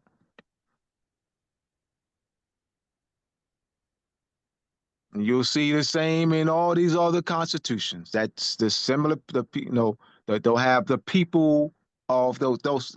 Then here that has the French people, and the others will have the people of, and they're just using the preposition, of the genitive nature. People of. And here they just have French people, where there's not a preposition isn't used. But key is people's use, French people. Then you also have here self-determination of peoples. What other? Of the principles of national sovereignty. See that there? When we talk nationality, sovereignty, and national consciousness. Right here that you're reading. You're reading right here. Nationality. We talk here. The application right here. What Israel read. The application of nationality, sovereignty, and national consciousness right here in the preamble in Article 1.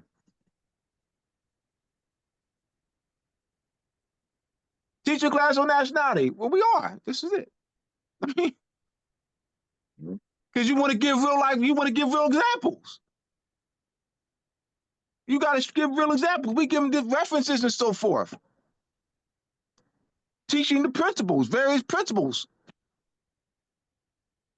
In fact, that whole list is embodied in this. He read national pride, all that's embodied in, that is embodied in this.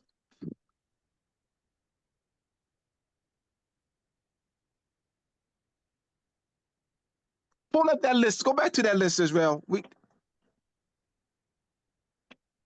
need to place, we're doing that where we place side by side that, and we'll have other, we'll get other examples. We'll have other constitutions we'll show. Reread that, brother. Yeah, reread that, yes.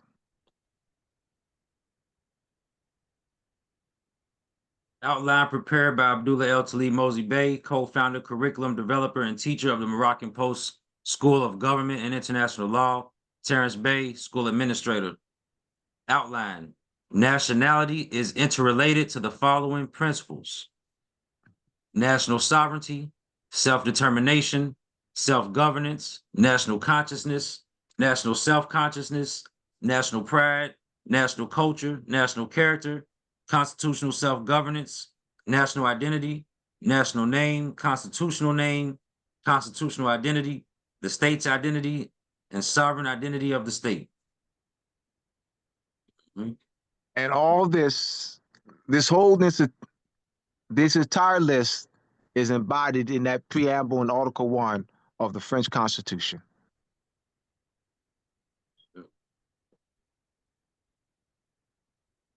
Once again, no nationality.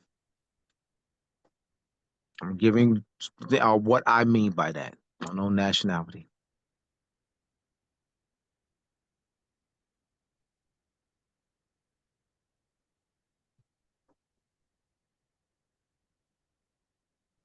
Nationality is not the real world.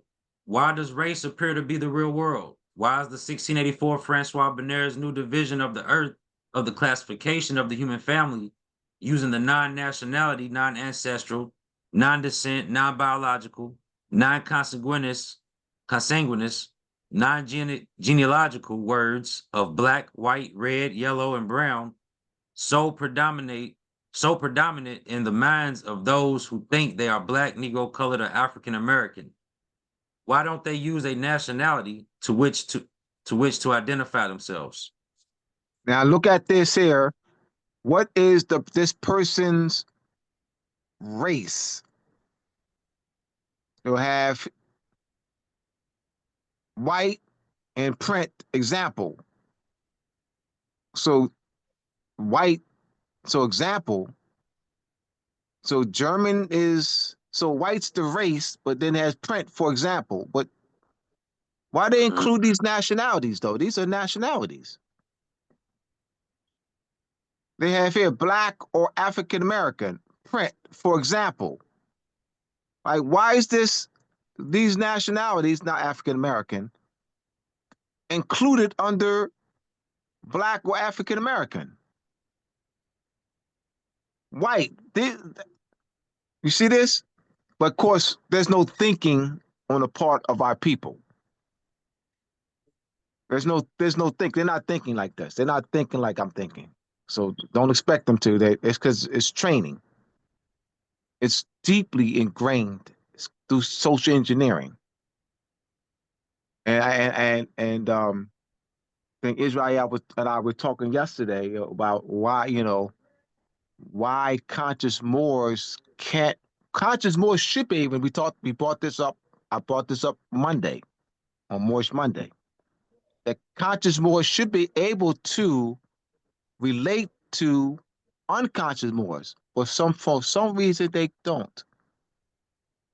Like for some reason that conscious Moors don't relate to, but they should be able to. Why not? Like why? Like we walk in those shoes. So why can't we relate to unconscious Moors?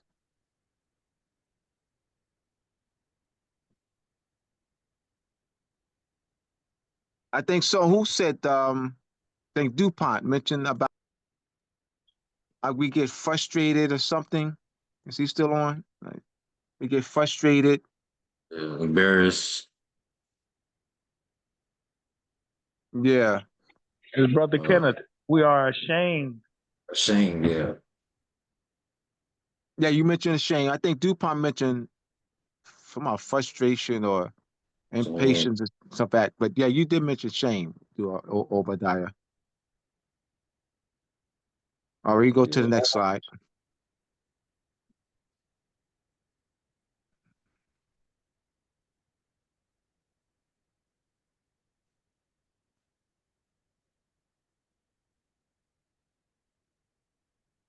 White and Yeah, black are two of the five class.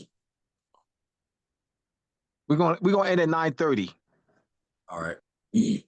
White and black are two of the five classifications in Francois Bonner's 1684 new division of the earth race paradigm.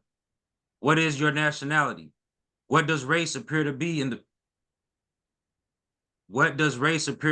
real world? So you know what? It's supposed to be why. That's a Oh, typo. all right. Why does race appear that's to on be my the real end. world? I gotta correct that. I gotta repost. Yeah. So support the human rights / nationality for our children national campaign. Principle 3 of the 1959 United Nations Declaration of the Rights of the Child. Every child at birth shall have a right to a name and nationality.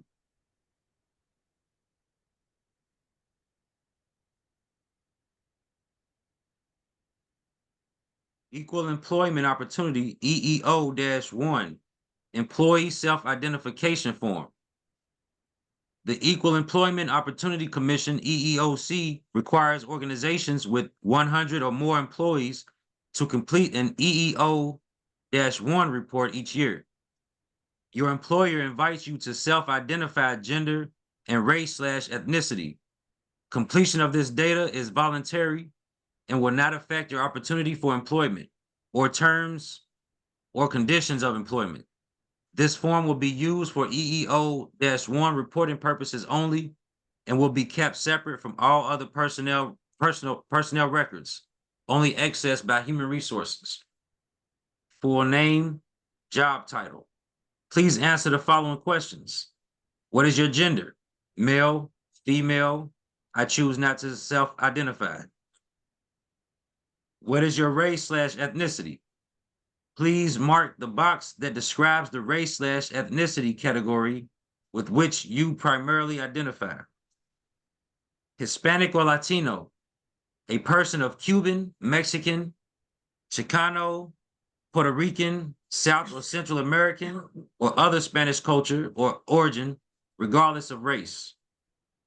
White, not Hispanic or Latino, a person having origins in any of the original peoples of Europe, the Middle East, or North Africa. Black or African American, not Hispanic or Latino, a person having origins in any of the Black racial groups of Africa. Asian, not Hispanic or Latino, a person having origins in any of the original peoples of the Far East, Southeast Asia, or the Indian subcontinent, including, for example, Cambodia, China, India, Japan, Korea, Malaysia, Pakistan, the Philippine Islands, Thailand, and Vietnam. Native Hawaiian or other Pacific Islander, not Hispanic or Latino, a person having origins in any of the original peoples of Hawaii, Guam, Samoa, or other Pacific Islands. American Indian or Alaska Native, not Hispanic or Latino, a person having origins in any of the original peoples of North and South America, including Central America, and who maintains tribal affiliation or community attachment. Two or more races, not Hispanic or Latino. It's cut off. Now Yeah. go back to black or African American. Black or African American, not Hispanic or Latino, a person having origins in any of the Black racial groups of Africa. Now you see the difference with the others. You see Mhm. with origins in any of the Black racial groups, whereas under his Hispanic or Latino, Yep. it said Nationalities. yeah, you see nationalities. Yeah, Person nationalities have everywhere. yeah, Mhm. white, not Hispanic or Latino, a person having origins in any of the original peoples of Europe, the Middle East, or North Africa. But Original peoples. on the black, it says person having origins. It Any don't Black. say original peoples. Yeah, no people involved. It Just says racial groups. the other ones, no, the other ones have original peoples. Mhm. Original peoples of any. You know, it says up here as on the black person having origins in any of the black racial, any person have any of the black racial, Mhm. where it has in Yeah, that's like the only on the time you white, see the word race. it doesn't say white racial. Why does it say Right. white racial? A person, Right. why is it? It's not uniformed. Mhm. Black is why doesn't it read for white? A person having origins in any of the white racial groups of Europe, Middle Mhm. East. I want to say white racial groups. Yeah. See, for black, it says black racial groups. But like I said, it's not a thinking for our people. It's not. They're not going to do this. Yeah, this is where we come in. That's why we have to. That's why Israel read this so we can point these things out. So y'all can point these out in the Yep. teachings. Yep. All right, we got 10 more minutes. And then we started a little late. So when it, yeah. Point 1, diplomatic channels, Morris consular representation and consular notification. I, Moorish consul here, a consul of the Moorish body politic here, declare that I take this Oh, no, deposition. excuse me, before you read that, this is an excerpt from Shimon drafted this in October 2019. This is an excerpt from the assumption and presumption that Moors are United States citizens and citizens residents of the states. All right, this is in that is in Moors and Masonry Part 2. The entire document is in Moors and Masonry Part 2. Shim and I drafted that in October 2019. And this is just the excerpt.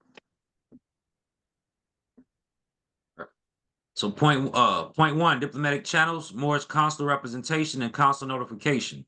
I, Moorish consul here, a consul of the Moorish body politic here, declare that I take this deposition and that the national Moorish appellation here, in my presence, said and speaks the sworn statement within this letter of restoration. Point 2, Moorish consul raises the political fact that the Moors belongs to the Moroccan Empire by consanguinity, national origin, and descent, and therefore have a right to consul notification, consul representation, and Moorish treaty protection.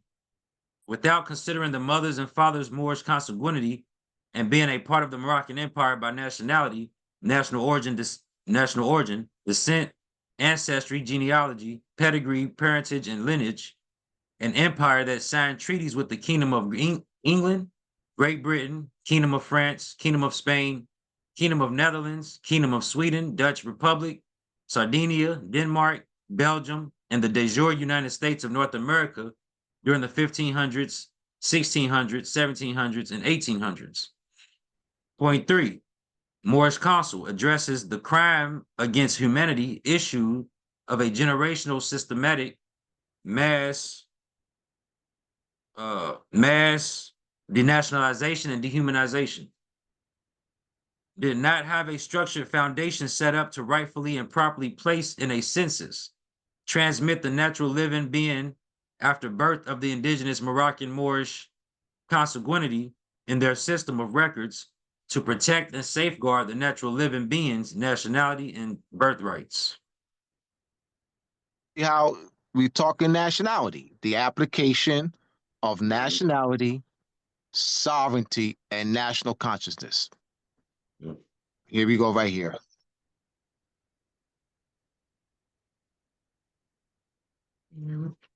Yeah, this will be the last. This will be the last one. You'll read this in the other page, and we'll just we'll point that point out. This is good that we got to this. The color of nationality, continuities and discontinuities of citizenship in Hawaii. A dissertation submitted to the graduate division of the University of Hawaii at Manoa in partial fulfillment of the requirements for the degree of Doctor of Philosophy in Political Science, December 2014, by Willie Daniel Capo Hawaii. Dissertation Committee, Neil Milner, Chairperson, David Kinu Say, Deborah Halbert, Charles Lawrence III, Melody McKenzie, Kawake Noglemeyer. Abstract of dissertation on next slide.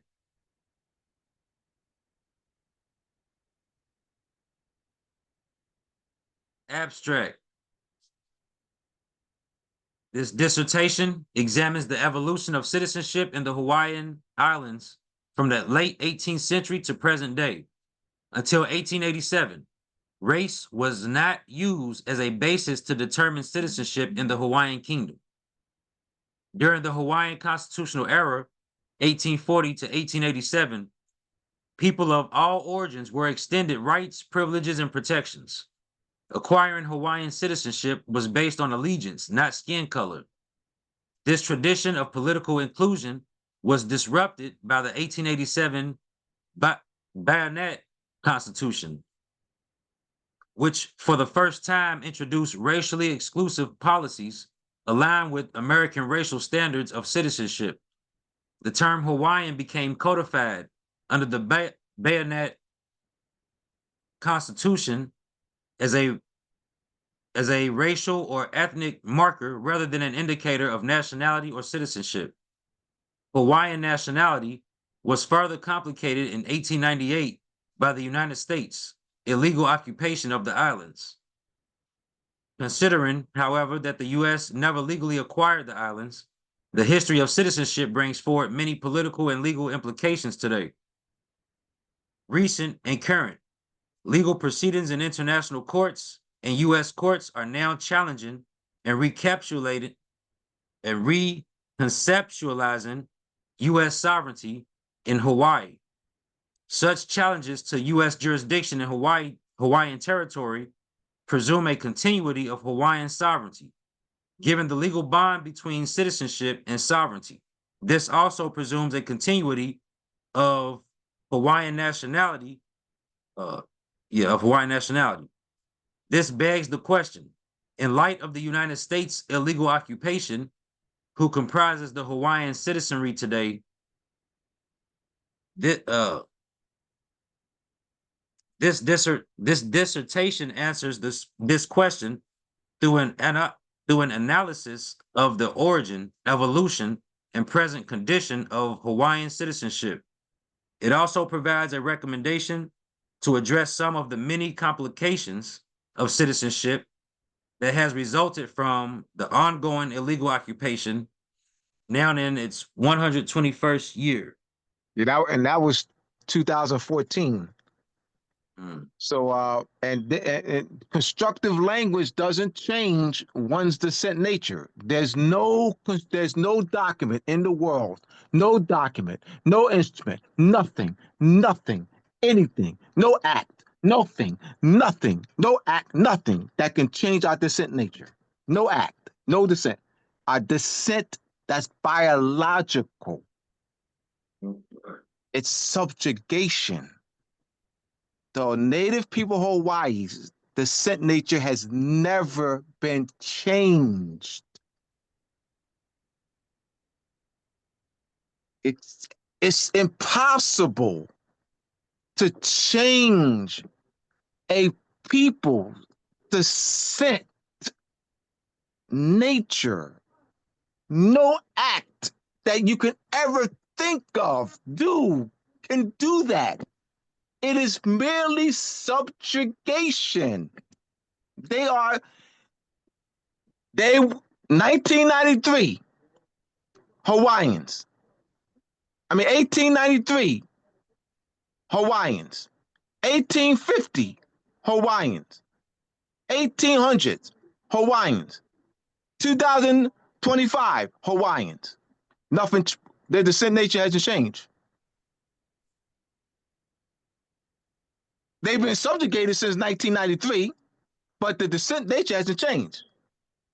They were Hawaiians 1893, Hawaiians 1850, then Hawaiians 1825. And on that claim, as Israel read, they can make a claim to the reversion of sovereignty. They can apply the international law application of restoration or recovery of lost Hawaiian sovereignty. A reversion of sovereignty, revert to their pre-existing sovereignty. What they have that we don't have, what they have in mass numbers is the knowledge of who they are. Yeah. Right. Yeah. Right. Our descent nature has never changed. Our descent nature hasn't changed, as they have never changed. What has never changed for them is the knowledge of who they are. What has changed for us is the knowledge of who we are, but not our descent nature. No act can ever change our descent nature. You're talking biological. That's the genetic factor. Our descent nature is a genetic, biological factor, not political. When you say descent nature, you're not talking political. That's biological. Consequentity, consequentness, not political. 1935, German Nationality Act. You know, I got references upon references. The 1935 German Nationality Act. I'm going to lead up to that. Throughout the 1800s, there was a political football, just solely or just sanguinis, in Germany. Throughout the 1800s, for 100 years, even up leading up to 1935, there were periods of times where they forced just solely. The periods of times where they forced just sanguinis, where just solely someone can be born in Germany and become a German citizen by virtue being born in Germany. That's just solely, and that was in different parts of the 1800s. Then there you went through just sanguinis. All right, so now the 1935 German Nationality Act, because prior to that point, it was they were enforcing just solely someone being born in Germany can be a German citizen. That's just solely. And the German Nationality Act of 1935, they used German in a consequentialist sense and not in a political sense. They made it clear in the German Nationality Act, 1935, that German would be used in a consequentialist sense and not in a political sense.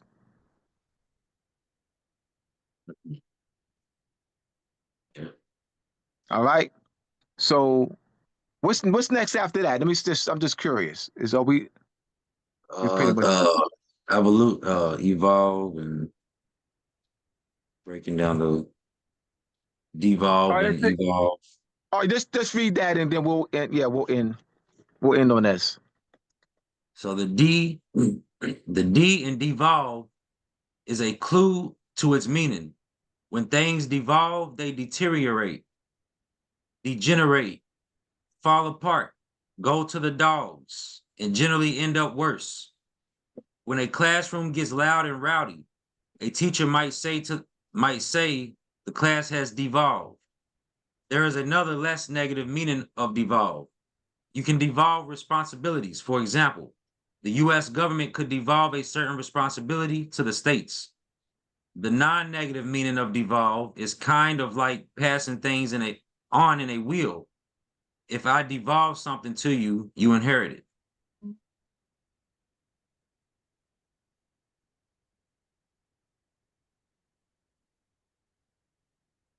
And then we got the might as well get evolve. Evolve. Evolve means to develop or change gradually, often into a more complex, advanced, or better state. It can also refer to the process of biological change over time as seen in evolution.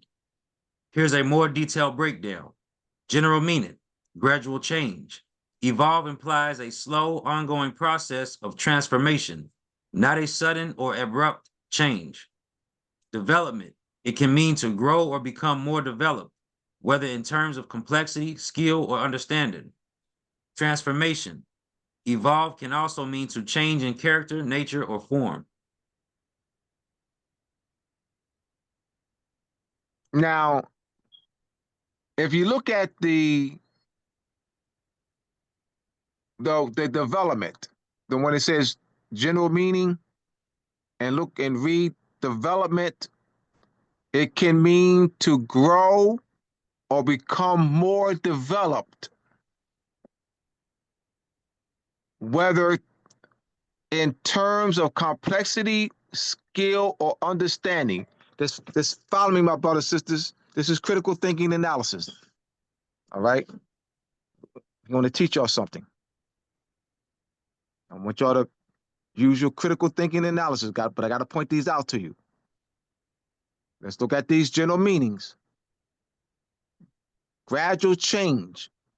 Evolve implies a slow, ongoing process of transformation, not a sudden or abrupt change. Transformation. Evolve can also mean to change in character, nature, or form. But for development, it can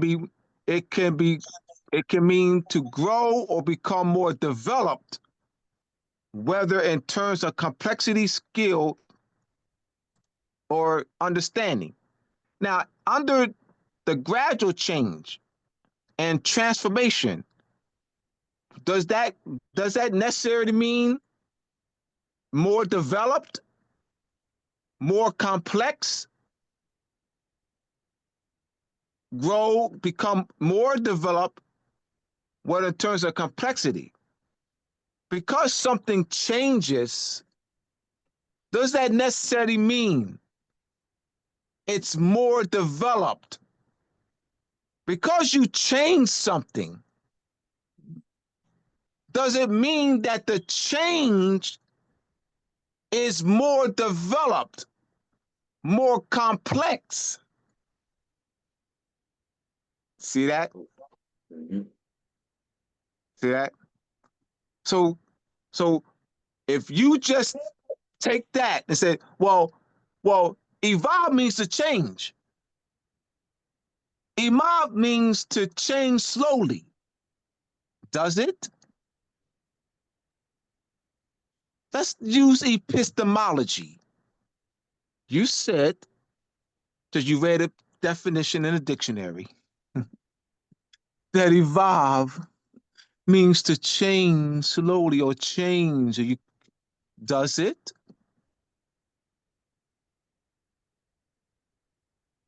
Does it mean to change? Does evolve mean to change? Because it could be what? You can have a change that is what? That reduces the quality. All right, you said evolve means to change. I got you. All right. Just use epistemology. Let's go with that. You said that the word evolve means to change. Change suddenly. All right, no problem. Freshly squeezed orange juice.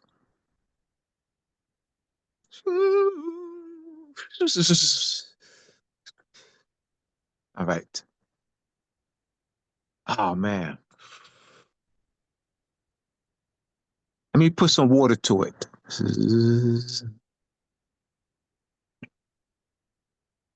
I add water to it. Yo, I evolved it. I evolved it. Especially if I put orange juice, I put water in it. I evolved it. There's a change going on. There's a change. I evolved. It evolved because it changed. See? Did it? Freshly squeezed orange juice. You pour water into it. How's that evolved? How do you make it? How that evolved? How did it? You made it more complex. And you advanced on it. That's. I'm just giving you a walk on how I think. And this is through studies of etymology, grammar, semantics, poetry. I don't just read, because it says to develop or change. See? To develop or change gradually. Does it?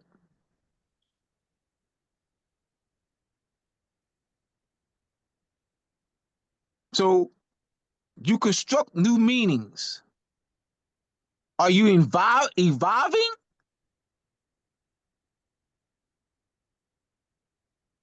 You remove from the original. Are you evolving? You reduce the quality of something. Are you evolving it? You're changing it. So let's go to the etymology of the word evolve.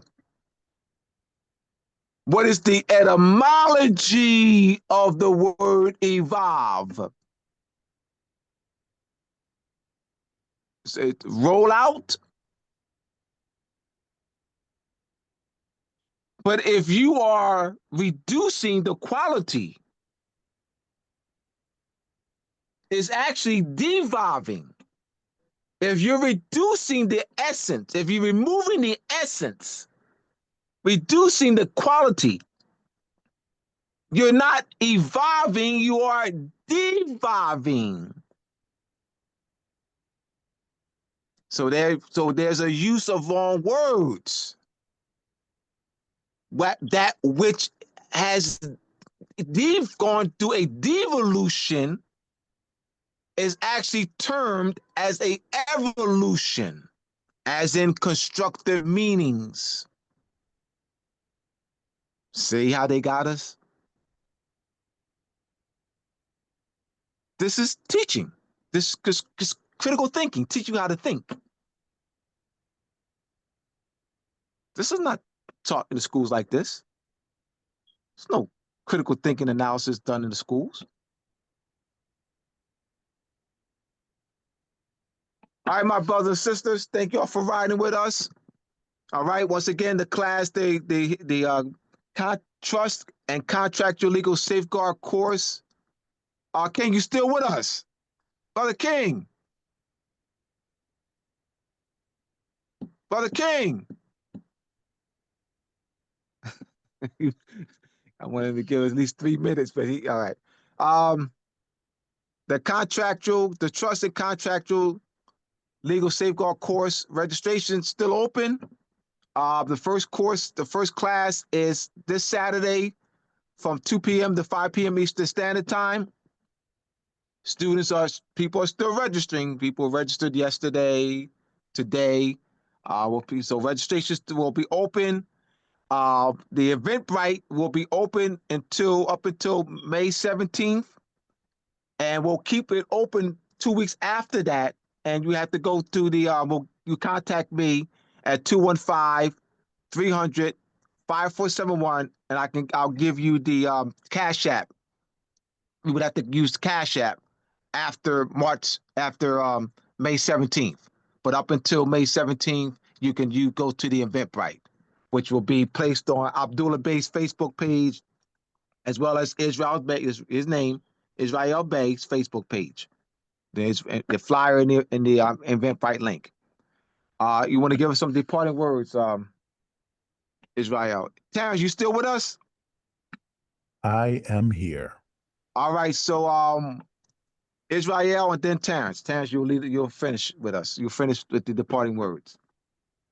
Appreciate everyone for taking the time to, link with us during these study sessions and,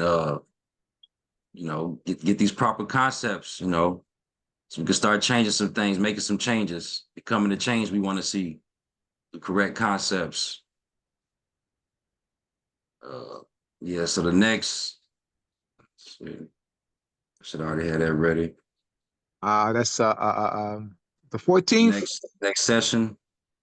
No, not the 14th. No, it won't be the 14th. 21st, right? 21st, right? Up now. Yeah. 21st. Yep, May 21st. Mm-hmm. Next session, May 21st. Yep. Get your pens, bring your pens and your paper, take notes. Right on. Terrence? All right. So we will have I started kind of late opening the class for today. Apologies for that. But we will if I did start on time, we would have been shooting live on the YouTube page. Oh, that's right. Yeah, Yeah. yeah. You had me before. Yeah. Yeah, I So, didn't so think about that. yeah. So we'll get that done on the 21st. But Yes. after it's done tonight with the processing, then I'll upload it. So Right on. thanks everyone for coming out and joining us tonight. All right. I'm gonna call you right. I'm gonna call you right now, Terrence. All right. All right. All right. Peace, everyone. Peace. Peace. Peace. Peace.